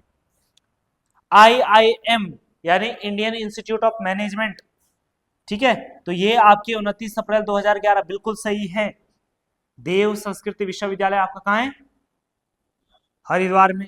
IIM कहाँ है आपका, ये हो जाएगा आपका काशीपुर में हो जाएगा। कहाँ हो जाएगा, काशीपुर में। DAV PG college, DAV PG college, ठीक है, 1902 में डीएवी पीजी कॉलेज की स्थापना होती है ना, राज्य का सबसे पुराना और सबसे फेमस कॉलेज है। जीवी पंत कृषि एवं प्रौद्योगिकी विश्वविद्यालय कब, 1960 में, और कहां पर है, कहां पर है, अरे पंतनगर में, कहां पर है, पंतनगर में। ये देश का पहला कृषि विश्वविद्यालय भी था। ठीक है, देश का पहला कृषि विश्वविद्यालय जिसका उद्घाटन तत्कालीन भारत के पहले प्रधानमंत्री जवाहरलाल नेहरू के द्वारा इसका उद्घाटन किया गया था। ठीक, तो सारे क्या है यहाँ पे मैच हो रखे हैं। ठीक है, चलो जी, अगला प्रश्न, उत्तराखंड में कत्था किस वृक्ष से प्राप्त होता है, चलो जी बताओ। कत्था बहुत आसान प्रश्न है, कत्था किस वृक्ष से प्राप्त होता है, हैं? खैर वृक्ष से प्राप्त होता है। तो कत्था जो होता है ये आपके खैर वृक्ष से क्या होता है, प्राप्त होता है, ये याद रखना है। वहीं अगर हम चीड़ की बात करें तो भाई चीड़ से क्या होता है आपका, तारपीन का तेल, क्या निकाला जाता है, तारपीन का तेल, जिसको आप लीसा भी कहते हैं ना। कई जगह ये तारपीन का तेल काम आता है, रंग रोगन, है ना, आपके सड़क के लिए जो कोलतार बनाया जाता है ना, कई सारी चीजें हैं, ये तारपीन का क्या आता है आपका काम आ जाता है। उसके अलावा बांज वृक्ष के तो अनगिनत फायदे हैं, है ना। इसको उत्तराखंड का क्या बोलते हैं, क्या बोलते हैं, हाँ, है हरा सोना, क्या बोलते हैं, हरा सोना। ठीक है, इसको उत्तराखंड का हरा सोना भी कहा जाता है भाई, सोने की तरह मूल्यवान है। ठीक है, चलो जी। बाकी बांज, उत्तराखंड में 5 बांज की क्या मिलती है, प्रजाति मिलती है ना। ठीक है, बाकी ये इसकी क्या होती है, भूक्षरण को बनाए रखता है, बनाए रखता है, भूक्षरण को रोकता है, बनाए नहीं रखता है भूक्षरण को रोकने में क्या करता है, हेल्प करता है। अपनी जड़ों में पानी को समेट के रखता है। इसके अलावा पत्तियां मैंने आपको बताई थी, हरी पत्तियां चारे के काम आती है और सूखी पत्तियां पशुओं को बिछाने के काम आती है। ठीक है, बाकी इसकी जो लकड़ी होती है विभिन्न प्रकार की कृषि यंत्र बनाने के लिए, सूखी जो लकड़ी हो जाएगी वो आपकी क्या हो जाएगी, आग जलाने के लिए अच्छा ईंधन के रूप में काम होता है।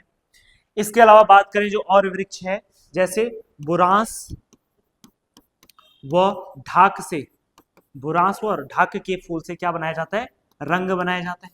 क्या बनाया जाता है, रंग बनाया जाता है। वहीं विलो की लकड़ी से, विलो की लकड़ी से क्या बनाया जाता है, क्रिकेट के बल्ले बनाए जाते हैं। क्रिकेट के क्या बनाए जाते हैं, बल्ले बनाए जाते हैं। ठीक है, क्रिकेट के बल्ले यानी कि बैट बनाए जाते हैं। देवदार से, देवदार से क्या बनाया जाता है, तो देवदार से एक तो सुगंधित तेल निकाला जाता है, सुगंधित तेल, वो क्या बनाए जाते हैं, फर्नीचर। ठीक है, इसके अलावा भोजपत्र के तने से क्या बनाया जाता है? क्या बनाया जाता है, कागज। तो भोजपत्र के तने से जो है कागज बनाया जाता है। इसके अलावा स्प्रूस से, स्प्रूस के वृक्ष से जो है पैकिंग डिब्बे बनाए जाते हैं। क्या बनाए जाते हैं, पैकिंग डिब्बे बनाए जाते हैं। ठीक है जी, चलिए जी, क्या बनाए जाते हैं, पैकिंग डिब्बे बनाए जाते हैं। ये कुछ वृक्ष हैं जिनसे अलग अलग क्या किए जाते हैं, उपयोग में लिए जाते हैं। अगला प्रश्न आ जाते हैं, और नेक्स्ट प्रश्न है हमारे पास, सही मिलान आपको करना है। तो देखो ये हमारी औषधि से संबंधित प्रश्न हो जाएगा।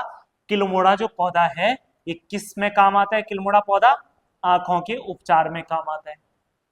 ठीक है, वहीं बहकल की बात करें तो ये आपके गठिया रोग में उपयोगी होता है। कंडाली या बिच्छू जो घास होता है ये एनीमिया रोग का नाशक होता है। वहीं मरोड़ फली की बात करें तो ये सर्प विष उतारने में क्या आता है, काम आता है। तो देखो एक का दो, दो का एक, एक का दो, दो का एक, देखो ए वाला ऑप्शन आपका करेक्ट हो जाएगा। ठीक है, इसके अलावा कुछ और हमारे पास क्या है, औषधीय पौधे हैं। ठीक है, इन औषधीय पौधों का यूज कहाँ कहाँ होता है, जैसे एक औषधीय पौधा है हमारे पास क्या, ब्राह्मी। ठीक है, ब्राह्मी, ब्राह्मी का प्रयोग किस रूप में होता है, हाँ किस रूप में होता है, किसमें, हाँ शैम्पू में। कितना बाल ठीक करोगे अपना, है ना। हाँ, अब बाल ही नहीं करने ठीक, बुद्धि भी ठीक करनी है ना। है ना। ठीक है, तो ये बुद्धिवर्धक होता है। क्या होता है, बुद्धिवर्धक। ठीक है, क्या होता है, बुद्धिवर्धक। तो ब्राह्मी क्या होता है, बुद्धिवर्धक होता है, यानी बुद्धि को बढ़ाने में क्या करता है, काम करता है। तो आप भी जरूर ब्राह्मी का सेवन कीजिएगा, है ना। ठीक है, हाँ याद करने की समस्या खत्म हो जाएगी। ब्राह्मी के बाद बात करें तो देखो ब्राह्मी ध्यान रखना, हरिद्वार में बहुत ज्यादा, सबसे ज्यादा हरिद्वार में मिलता है। इसके अलावा ब्राह्मी के बाद एक आपने सुना होगा घिंगारू, घिंगारू खाया भी है, घिंगारू गांव में, है ना। घिंगारू जो होता है ये क्या होता है, हृदय रोग के लिए, कभी कभी हृदय में अगर कोई दिक्कत हो, है ना, दिल दुल टूट गया हो, है ना, या बीमारी हो, है ना, या क्या बोलते हैं गड़बड़ हो रही हो, है ना, तो फिर घिंगारू खाइए और दिल को तंदुरुस्त बनाइए, है ना। तो ये आपका हृदय रोग में क्या आता है, काम आता है। आजकल वैसे भी ज्यादातर हृदय रोग ज्यादा हो रहे हैं ना, और स्पेशली इस उम्र में ज्यादा होते हैं ना। ठीक है, हाँ, तो घिंगारू खाइए और हृदय रोग को ठीक करिए। ठीक है, चलो जी, अब अगला धुनेर लिखना। धुनेर, धुनेर की बात करें तो जो धुनेर होता है, धुनेर से एक केमिकल निकाला जाता है जिसको बोलते हैं टेक्साल।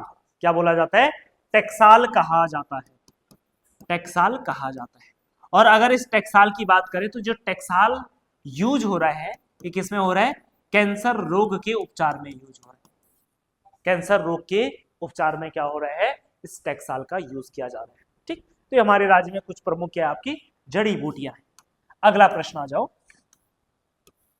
उत्तराखंड के कुल वनों के क्षेत्रफल में 17वीं वन रिपोर्ट की तुलना में 18वीं वन रिपोर्ट में कितने वर्ग किलोमीटर की कमी आई है।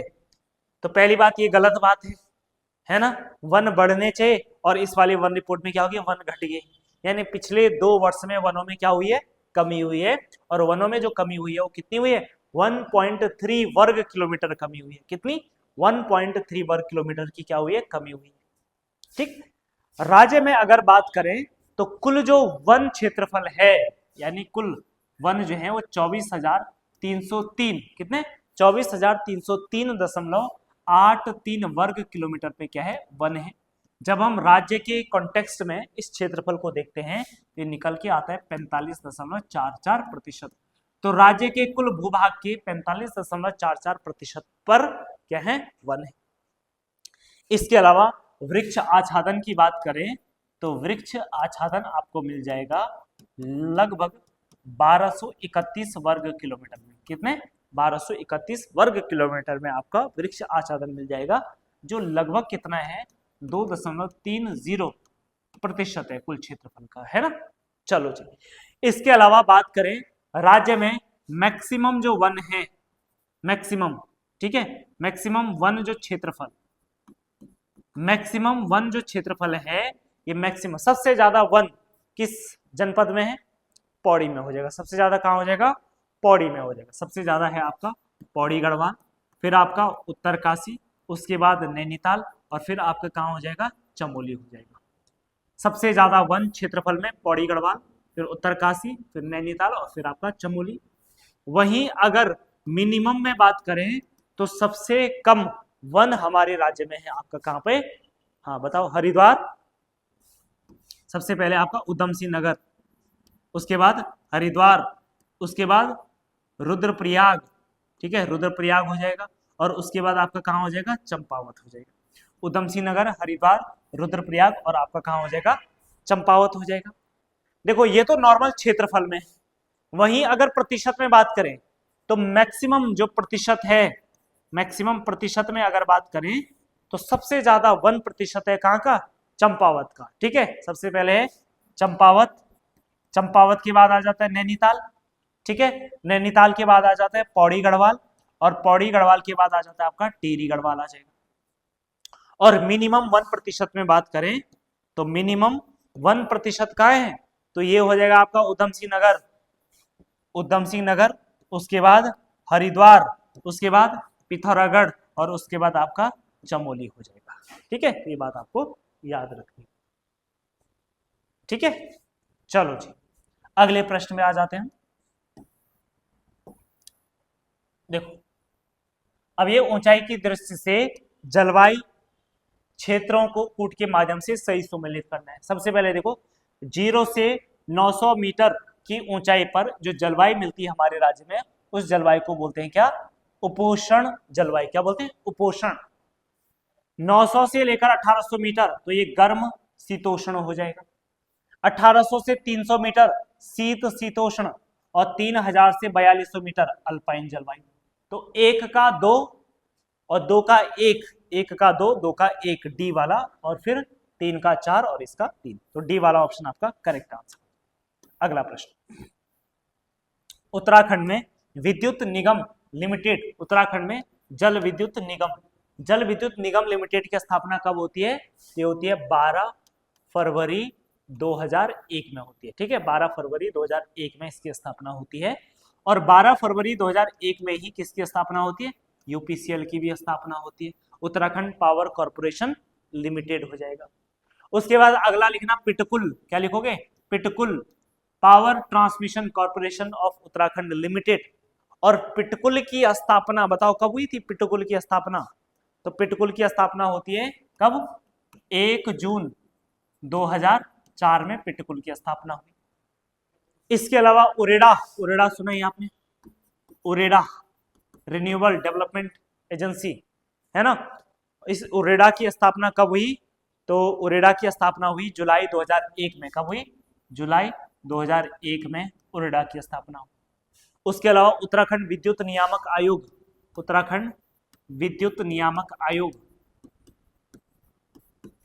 उत्तराखंड विद्युत नियामक आयोग, और उत्तराखंड विद्युत नियामक आयोग की स्थापना कब हुई, सितंबर 2002 में। इसके अलावा उत्तराखंड जल संस्थान, उत्तराखंड जल संस्थान, और उत्तराखंड जल संस्थान की 26 अगस्त 2002 में क्या होती है, इसकी स्थापना होती है, ठीक है। उत्तराखंड जल संस्थान की स्थापना 26 अगस्त 2002 में होती है, ठीक है। चलो इतनी बात आपको इसमें भी याद रखना है। अगले प्रश्न पे आ जाते हैं, और अगला प्रश्न है हमारे पास, वसुधारा, कंचनधारा, रुद्रगंगा, क्षीर गंगा, अमृत गंगा किसकी सहायक नदियां हैं? ये सब हैं आपकी अलकनंदा की। वहीं भिलंगना की बात करें तो भिलंगना की है कौन कौन सी? मेद गंगा, ठीक है, दूध गंगा, इसके अलावा आपकी बाल गंगा हो जाएगी। टॉन्स नदी की, पब्बर नदी या पावर नदी, खूनी घाट, ये इसकी क्या है? सहायक नदी है। ठीक है, चलो अगले प्रश्न पे आ जाते हैं। अगला प्रश्न है बिरथी या भेलछड़ा जलप्रपात कहाँ है? तो बिरथी या भेलछड़ा प्रपात आपका कहां पर है? पिथौरागढ़ में स्थित है। बिरथी जलप्रपात की बात करें तो यह है राज्य का सबसे ऊंचा जलप्रपात, सबसे ऊंचा जलप्रपात, वाटरफॉल हो जाएगा, सबसे ऊंचा जलप्रपात हो जाएगा। और सबसे ऊंचाई पर स्थित, सबसे ऊंचाई पर स्थित, सबसे ऊंचाई पर स्थित जलप्रपात कौन सा है? कौन सा है? यह है वसुधारा, यह है वसुधारा में। ठीक है, बाकी केम्प्टी फॉल कहाँ है? केम्प्टी फॉल, केम्प्टी फॉल है टेरी गढ़वाल में, है ना। मौसी फॉल कहाँ है? मौसी फॉल देहरादून में। ठीक है, मौसी फॉल कहाँ हो जाएगा? देहरादून में हो जाएगा। इसके अलावा शंखधारा, शंखधारा कहाँ है? उत्तरकाशी में, है ना। मंदाकिनी, मंदाकिनी जलप्रपात ये भी आपका कहाँ है? उत्तरकाशी में। ये कुछ जलप्रपात और आपको याद रखने। अगला प्रश्न, निम्नलिखित में से कौन सी गुफा, निम्नलिखित में से कौन सी गुफा जो है आपकी गलत है? बताओ कौन सी गुफा गलत है?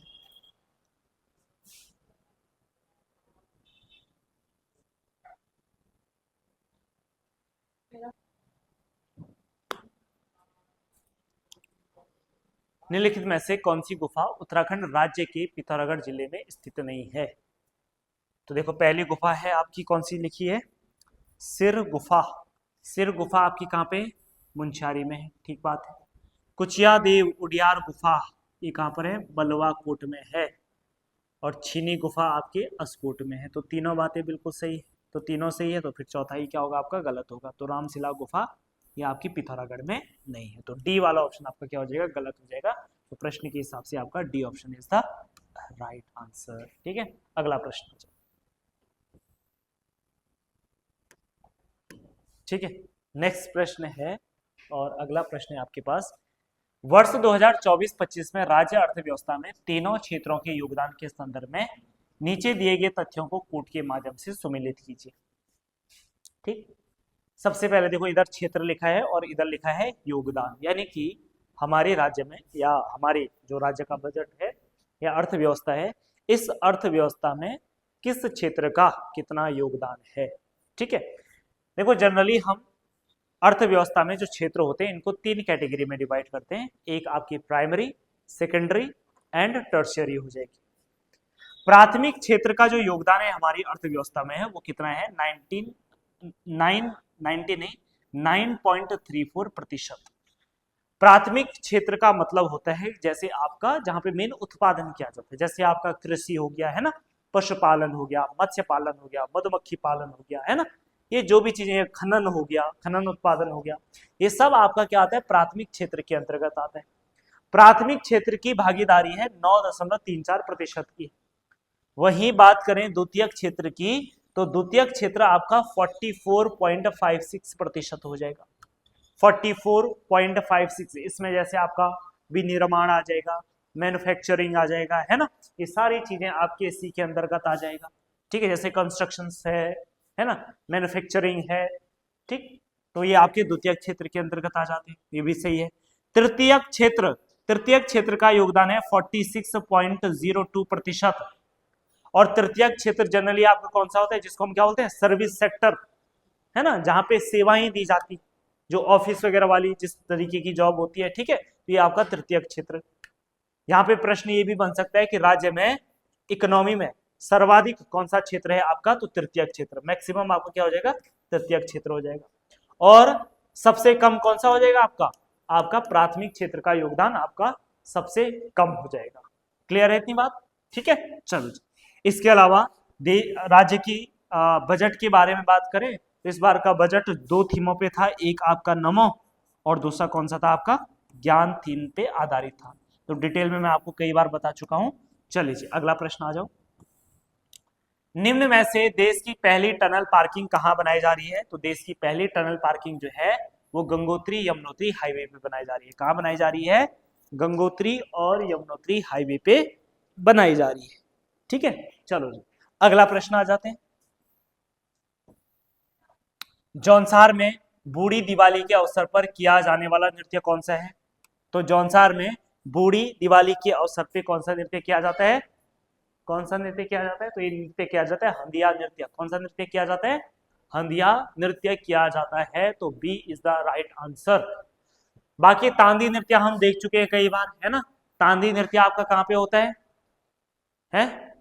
तांदी नृत्य उसी तरफ होता है। ठीक है, रासो नृत्य ये भी कहाँ होता है? उत्तरकाशी की तरफ होता है। बाकी आपके कई सारे और नृत्य होते हैं जौनसार की तरफ। बुढ़ियात नृत्य हो गया आपका, हारुल नृत्य हो गया। जौनसार में कौन कौन से होते हैं? बुढ़ियात नृत्य, ठीक है, हारुल नृत्य हो जाएगा। ठीक है, चलो जी। इसके अलावा देखो रवाई जौनपुर में बात करें तो छोपती नृत्य हो जाएगा। वहीं छपेली कहाँ होता है? कुमाऊं क्षेत्र में होता है। छपेली कहाँ होता है? कुमाऊं क्षेत्र में होता है। ठीक, इसके अलावा बाजूबंद, ठीक है, बाजूबंद, बाजूबंद गीत तो ये भी आपके उसी तरफ होते हैं। अगला प्रश्न, निम्न में से पिथौरागढ़ जनपद में स्थित मंदिर है? पिथौरागढ़ जनपद में बताओ कौन कौन सा मंदिर है, जरा बताओ पिथौरागढ़ जनपद में, है ना। तो देखो पिथौरागढ़ जनपद में एक है गोम्पा बौद्ध मठ, बिल्कुल ठीक है। गवलादेव बिल्कुल ठीक है। नकुलेश्वर मंदिर बिल्कुल ठीक है। यानी कि option D is the right answer हो जाएगा। ठीक है, पिथौरागढ़ में कई सारे इंपॉर्टेंट मंदिर है। जैसे आपके कौन कौन से मंदिर हो जाएगा? एक जैसे चंडाक, कौन सा है? चंडाक मंदिर हो जाएगा। पाताल भुवनेश्वर हो जाएगा।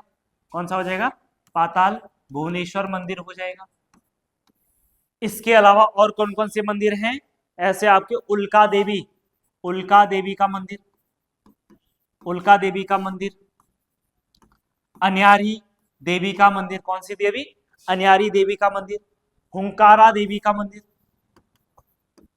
हुंकारा देवी का मंदिर, कोकिला देवी का मंदिर। ठीक है, उल्का देवी, अन्यारी देवी, हुंकारा देवी, कोकिला देवी।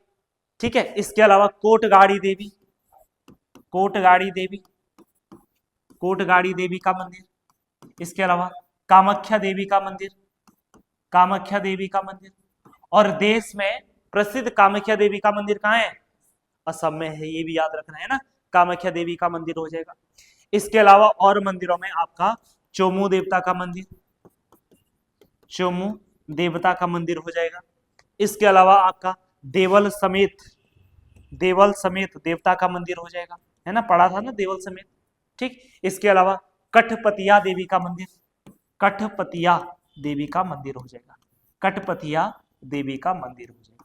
तो पिथौरागढ़ में आप मंदिर तो बहुत सारे हैं पर आज फिलहाल इतना याद रख लेना। ठीक है, तो उल्का देवी, अन्यारी देवी, हुंकारा देवी, कोकिला देवी, कोटगाड़ी देवी, कामाख्या देवी, कठपतिया देवी, है ना। इसके अलावा चोमू देवता, देवल समेत, चंडाक, पाताल भुवनेश्वर, है ना, गोम्पा बौद्ध मठ, गबला, नकुलेश्वर, इतना भी याद कर लोगे मोर देन सफिशिएंट है। अगला प्रश्न, गढ़वाल का दानवीर किसे कहा जाता है? तो गढ़वाल का दानवीर कहा जाता है घनानंद खंडोड़ी को। किसे कहा जाता है? घनानंद खंडोड़ी को कहा जाता है। ठीक है, बाकी मुकुंदीलाल के बारे में आप जानते हैं, गढ़वाल क्षेत्र में प्रमुख आपके क्या रहे हैं? राजनीतिज्ञ रहे हैं, है ना। ठीक है, इसके अलावा देखो अजयपाल की बात करें तो अजयपाल, है ना, 52 गणों का एकीकरण करने वाला अजयपाल ही था। राजधानी कहां से? चांदपुरगढ़ से देवलगढ़, फिर देवलगढ़ से श्रीनगर, और अंतिम गढ़ कौन सा जीता था? उफूगढ़। उफूगढ़ जीतने के बाद गढ़वाल का क्या हो गया था? एकीकरण हो गया था। ठीक है, अगला प्रश्न, सुंदरलाल बोगड़ा को पद्म विभूषण पुरस्कार कब दिया गया? तो कब दिया गया? पद्म विभूषण पुरस्कार इनको दिया गया 2009 में दिया गया। सुंदरलाल बोगड़ा उत्तराखंड की एक महत्वपूर्ण क्या है? पर्यावरणविद है। ठीक है, इसलिए इनके बारे में थोड़ा सा आपको क्या होना चाहिए? अच्छे से पता होना चाहिए। सुंदरलाल बहुगुणा की बात करें तो भाई सुंदरलाल बहुगुणा का जन्म जो है 1927 ईस्वी में, ठीक है, टिहरी गढ़वाल की मरोड़ा गांव में हुआ है। कहाँ पे? मरोड़ा गांव, टिहरी गढ़वाल के मरोड़ा गांव में इनका जन्म हुआ था। ठीक है, शुरू से ही पर्यावरण के क्षेत्र में इन्होंने कई महत्वपूर्ण काम किए और इन्हीं महत्वपूर्ण कामों में इन्होंने सबसे पहले पर्वतीय नवजीवन मंडल की स्थापना करी। पर्वतीय नवजीवन मंडल की क्या करी? स्थापना करी। और किसके सहयोग से करी? पत्नी, इनकी पत्नी कौन थी? विमला देवी, विमला देवी के सहयोग से, ठीक है, विमला देवी के सहयोग से इन्होंने पर्वतीय नवजीवन मंडल की क्या करी? शुरुआत करी या स्थापना करी। इसके अलावा एक पर्यावरणविद या पर्यावरण प्रेमी हुए जिनका नाम है रिचर्ड बेकर। रिचर्ड बेकर की सहायता से इन्होंने एक संस्था बनाई और उस संस्था का नाम था वृक्ष मानव संस्था। ठीक है, किसकी सहायता से? रिचर्ड बेकर की सहायता से, रिचर्ड बेकर की सहायता से इन्होंने वृक्ष मानव नामक संस्था बनाई। ठीक है, इसके बाद चिपको आंदोलन को राष्ट्रीय और अंतर्राष्ट्रीय पहचान दिलाने में इनकी महत्वपूर्ण भूमिका थी। अपनी इन्होंने पत्रकारिता के माध्यम से दिल्ली में रह करके खूब सारे लेख लिखे इसके बारे में, जिससे चिपको मूवमेंट की जो पहचान हुई वो राष्ट्रीय और अंतर्राष्ट्रीय लेवल पे हुई। ठीक है, इसी काम को देखते हुए भारत सरकार के द्वारा 1981 में इन्हें पद्मश्री से क्या किया गया? नवाजा गया, पद्मश्री से नवाजा गया। हालांकि इन्होंने पद्मश्री लेने से, विवाद के कारण पद्मश्री लेने से इन्होंने क्या कर दिया था? इनकार कर दिया था। ठीक है, फिर उसके बाद साल आया 1985 और 1985 में 1985 में इनको जो है वृक्ष मानव पुरस्कार दिया गया। कौन सा पुरस्कार? वृक्ष मानव पुरस्कार, वृक्ष मानव पुरस्कार दिया गया पर्यावरण के क्षेत्र में। फिर साल आया कब? 1987 में इनको एक पुरस्कार दिया गया जिसका नाम क्या था? Right livelihood. ठीक है, राइट लाइवलीहुड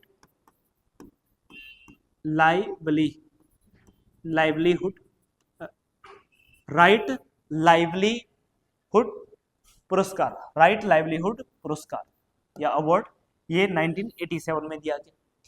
इसके बाद साल 2000 कब? 9 में भारत सरकार के द्वारा इनको क्या दिया गया? पद्म विभूषण दिया गया। क्या दिया गया? पद्म विभूषण दिया गया। ठीक है, 2009 में इनको क्या दिया गया? पद्म विभूषण दिया गया। कौन सा पुरस्कार दिया गया? पद्म विभूषण दिया गया। और साल 2023 में भारत उत्तराखंड सरकार के द्वारा इनके सम्मान में, है ना, इनके मरणोपरांत, ठीक है, अभी कुछ टाइम पहले इनकी मृत्यु हुई है 2021-22 के अराउंड। ठीक है, तो 2023 में उत्तराखंड सरकार ने इनके सम्मान में सुंदरलाल बहुगुणा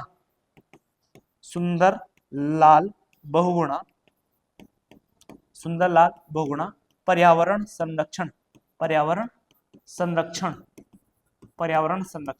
पुरस्कार, सुंदरलाल बहुगुणा पर्यावरण संरक्षण पुरस्कार से इनको क्या किया गया? नवाजा गया। ठीक है, तो ये छोटी छोटी बातें आपको याद रखनी है। अगले प्रश्न पे आ जाते हैं हम, और अगला प्रश्न है हमारे पास, स्ट्रॉन्ग मैन ऑफ इंडिया सुमेलित करना है। चलो, मान लो अगर आपको इसमें कोई भी नहीं आता है तो एक चीज तो आता है, माउंटेन गोट, है ना। माउंटेन गोट किसे कहा जाता है? चंद्रप्रभा एतवाल को। तो डी का 2 कहीं है? डी का दो देखो एक ही जगह। ठीक है, तो ए वाला ऑप्शन आपका करेक्ट हो जाएगा। ठीक है, चलो जी, स्ट्रॉन्ग मैन ऑफ इंडिया कहा जाता है किसे? फैयद अहमद अंसारी को। आयरन वॉल ऑफ इंडिया कहा जाता है किसे? त्रिलोक सिंह बसेड़ा को। और चाइना वॉल के नाम से जाना जाता है राम बहादुर छेत्री को जाना जाता है। अगला प्रश्न, उत्तराखंड राज्य से संबंधित प्राचीन स्थल और उनकी खोज से संबंधित व्यक्ति के संदर्भ में सही सुमेलित करना है या सही विकल्प नहीं है, ये देखना आपको। ठीक है, सबसे पहले गारख्य उड्यार की बात करें तो गारख्य उड्यार जो है इसकी खोज 1993 में की गई थी और इसको प्रकाश में लाने का काम किया किसने? राकेश भट्ट ने। वहीं देवीधुरा समाधियों की बात करें तो इनकी, ठीक है, इनको खोजा था किसने? हेनवुड नामक अंग्रेज अधिकारी ने। तो भक्त दर्शन नहीं हो जाएगा, है ना। तो तो यानी कि जो गलत है वो तो बी हो जाएगा। पेट साल की बात करें तो पेट साल की खोज किसने करी थी? तो पेट साल की खोज यशोधर मठपाल ने ही की थी। कब? 1989 में। और वहीं लाखों उडियार की बात करें तो लाखों उडियार की खोज एमपी जोशी ने 1968 में करी थी। बस ये चीजें याद रखनी, ठीक है। बस देवी धुरा 1856 में हेनवुड ने, इसलिए इनको पुरातत्व का जनक भी कहा जाता है, हेनवुड को। अगला प्रश्न, कुमारी कुमारी प्रथा प्रचलित थी। कुमारी कुमारी प्रथा किसमें प्रचलित थी? तो कुमारी कुमारी प्रथा आपकी प्रचलित थी किसमें बताओ? कोल में, किरात में या खस में? कोल में, किरात में या खस में? है कोल में, ठीक है। तो कोलों में कौन सी कुमारी कुमारी प्रथा प्रचलित हुआ करती थी? ये सभी जो प्रजातियां हैं उत्तराखंड की क्या है? प्राचीन प्रजातियां हैं, ठीक है। अगला प्रश्न, मानस खंड व कूर्मांचल क्षेत्र का प्राचीन नाम क्या है? कुमाऊं क्षेत्र, है ना। वहीं केदार खंड का, है ना, केदार खंड कौन सा हो जाएगा? गढ़वाल। गढ़वाल का प्राचीन नाम क्या हो जाएगा? केदार खंड हो जाएगा। अगला प्रश्न, महाभारत में किस प्रयाग को समग्र पापों का विनाशक एवं तीर्थों का शिरोमणि कहा जाता है? तो किसे कहा जाता है? तो ये देव प्रयाग को कहा जाता है। किसे कहा जाता है? देव प्रयाग को कहा जाता है, ठीक है। सिंपल प्रश्न है, इसमें कुछ ज्यादा है नहीं बताने के लिए। यदुवंशी राजाओं की जानकारी किस लेख से मिलती है? तो किस लेख से मिलती है? ये मैं आपको पिछले सेट में बता चुका हूं, राजकुमारी ईश्वरा का लेख, जो कि कहां से प्राप्त हुआ है? लाखा मंडल से प्राप्त हुआ है, ठीक है। राजकुमारी ईश्वरा का जो लेख है, ठीक है, पहली बात तो ध्यान रखना, जो यदुवंश, ठीक है, यदुवंश हुआ करता था यमुना घाटी का जो आपका ये क्षेत्र था, इसकी कैपिटल हुआ करती थी कहाँ? सिंहपुर में, जो कि 6वीं और 7वीं ईस्वी के आसपास क्या करता था? एग्जिस्ट करता था। 6वीं और 7वीं ईस्वी के आसपास जौनसार के क्षेत्र में, ठीक है, यहाँ पे कौन सा वंश शासन करता था? यदुवंशी, जिनकी राजधानी कहाँ हुआ करती थी? सिंहपुर में हुआ करती थी। और इस वंश के जो संस्थापक थे, संस्थापक कौन थे? संस्थापक थे सेन वर्मन। कौन थे? सेन वर्मन क्या थे? इसके संस्थापक थे। इसके अलावा बात करें तो जो राजकुमारी ईश्वरा थी, ये कौन सा राजा? भास्कर वर्मन की, भास्कर वर्मन की कौन थी? पुत्री। भास्कर वर्मन की क्या थी? पुत्री थी, जिनकी शादी किससे हो रखी थी? जालंधर, जालंधर के राजकुमार, जालंधर के राजकुमार कौन? चंद्रगुप्त, जो कि चंद्रगुप्त की क्या थी? पत्नी। तो ये ध्यान रखना है, राजकुमारी ईश्वरा का लेख मिल जाता है आपको, ठीक है। चलो जी, इतनी बात ठीक है। इसी लेख से कितने शासकों की जानकारी मिलती है? 12 शासकों की जानकारी मिलती है। अब तो ये अच्छे से हो जाना चाहिए, है ना। 2-3 बार मैं इसको डिस्कस कर चुका हूं, ठीक। सिंहपुर 6वीं 7वीं, संस्थापक सेन वर्मन, भास्कर वर्मन की पुत्री, जालंधर के राजकुमार चंद्रगुप्त की पत्नी, और 12 शासकों का क्या मिलता है? उल्लेख मिलता है। अगला प्रश्न आ जाओ, कुड़िंद शासकों की मुद्राएं कहां से प्राप्त हुई है? तो कुड़िंद शासकों की मुद्राएं देखो, देवडुंगा, ठीक है, थत्यूड़ या इसी को क्या होता है? अठूर, अठूर पट्टी, तो यहां से भी प्राप्त हुई, यहां से प्राप्त हुई। तो ए और बी आपकी क्या हो जाएंगे? सही आंसर हो जाएंगे। इसके अलावा बात करें कि कुड़िंद शासकों की जो मुद्राएं प्राप्त हुई हैं वो हुई है आपकी एक श्रीनगर के सुमाड़ी से। कहां से? श्रीनगर के कहां से? सुमाड़ी, सुमाड़ी गांव सुना होगा, सुमाड़ी गांव से प्राप्त हुई है। इसके अलावा पौड़ी के भेड़ गांव से, पौड़ी के कहां से हुई है? पौड़ी के भेड़ गांव से हुई है, पौड़ी के भेड़ गांव से भी प्राप्त हुई है।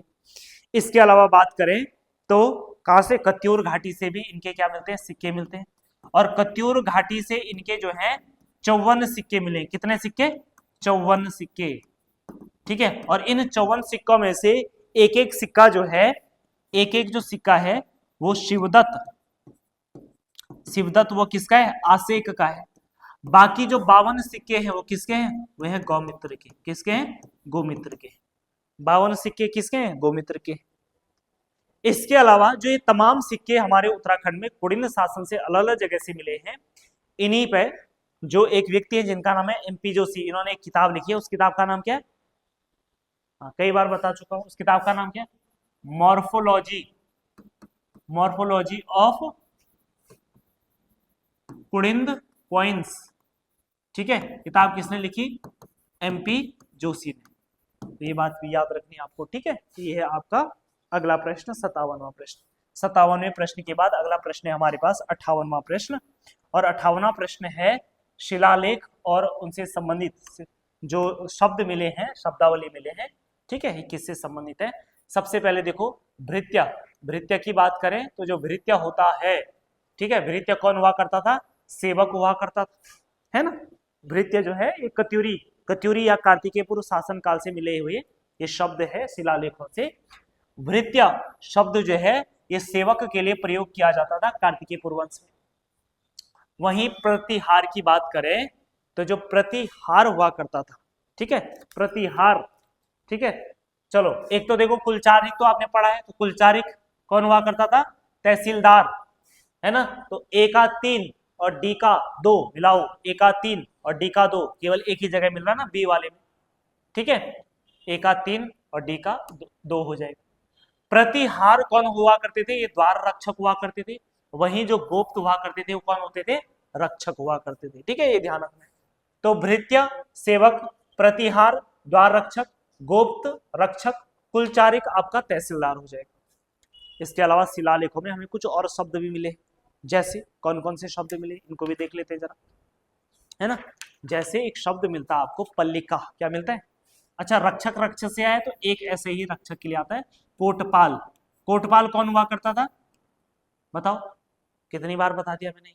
कोटपाल है, कोटपाल होता था कौन? गढ़ रक्षक, गढ़ रक्षक। इसका मतलब आप पुराने पेपरों को रिवीजन नहीं कर रहे ना, हाँ, ठीक है। कोटपाल कौन हुआ करता था? गढ़ रक्षक हुआ करता था, ठीक है। इसके अलावा पलिका, याद रखना, पलिका, पलिका किसे कहा जाता था? जो छोटे गांव होते थे, छोटे ग्रामों को पलिका कहा जाता था। वहीं जो महतम होता था, महतम क्या होता था? कौन होता था? ग्राम शासक होता था। ग्राम शासक कौन हुआ करता था? महतम हुआ करता था। इसके अलावा बात करें आपका तालुका, तालुका किसे बोलते थे? हाँ ठीक बोल रहे हो, किसको बोलते थे? तहसील को तालुका कहा जाता था, ठीक। और एक होता था अक्षपटलिक। अक्षपटलिक कौन होता था? अक्षपटलिक होता था लेखा परीक्षक, जो अकाउंटेंट होता था, लेखा परीक्षक, ठीक है। तो ये आपका अक्षपटलिक हो जाएगा। क्लियर इतनी बात? चलो जी अगला प्रश्न, नेक्स्ट प्रश्न है, चलो थक गया ये, है ना, आ जाएगा, आ जाएगा।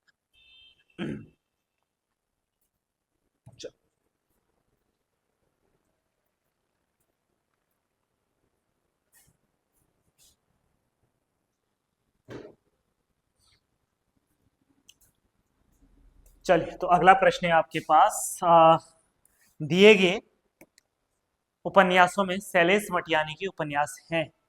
तो देखो 52 नदियों का संगम, क्या शैलेश मटियानी का है ये? हाँ बिल्कुल है। चंद औरतों का शहर, ये भी है। उगते सूरज की किरण, ये भी है। तो यानी कि सभी होगी, है ना। शैलेश मटियानी एक इंपॉर्टेंट क्या है? साहित्यकार। शैलेश जो मटियानी है, इनके और भी जैसे वो है, जैसे बोरीवली से बोरीबंदर, बोरीवली से बोरीबंदर हो जाएगा, ठीक है।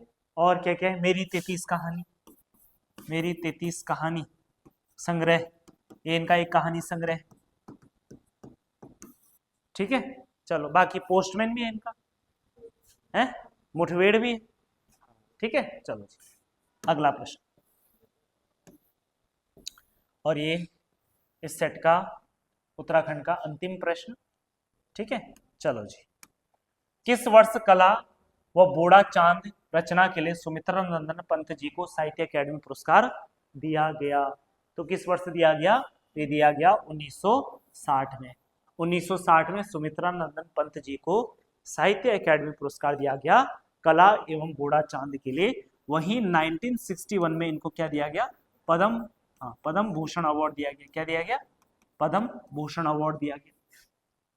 हाँ 1968 में, ठीक है, इनको प्रथम ज्ञानपीठ पुरस्कार दिया गया, प्रथम ज्ञानपीठ पुरस्कार दिया गया। ठीक है, और जो प्रथम ज्ञानपीठ पुरस्कार है किसके लिए दिया गया था? ये चिदम्बरा के लिए दिया गया था, चिदम्बरा के लिए दिया गया था। इसके अलावा देखो सुमित्रा नंदन की कई सारी रचनाएं हैं, जैसे आपने सुना होगा युगांत, ठीक है, युगांत, युगवाणी, है ना, युगवाणी हो गया, ग्राम्य हो गया, है ना, वीणा हो गया, है वाणी में, वीणा, पल्लव, ठीक है, गुंजन, है ना, ज्योत्सना, ठीक है, ऐसे कई सारी इनकी क्या है रचनाएं। ठीक है, तो सुमित्रा नंदन की आपको सारी रचनाएं और इनको कब कौन सा पुरस्कार मिला है ये भी साथ में क्या रखना है, याद रखना है। ठीक है, तो ये आपके पास सेट नंबर कौन सा था? 63। तो 63 का उत्तराखंड का सॉल्यूशन। ठीक है, बाकी पढ़ते रहो, रिवाइज करते रहो। ठीक है, जितनी बार हो सके उतनी बार इनको रिवाइज करते रहो और प्रॉपर प्रैक्टिस सेट लगाते रहो। ठीक है, चलिए तो मिलते हैं आपसे नेक्स्ट सेट में, तब तक के लिए नमस्कार, थैंक यू।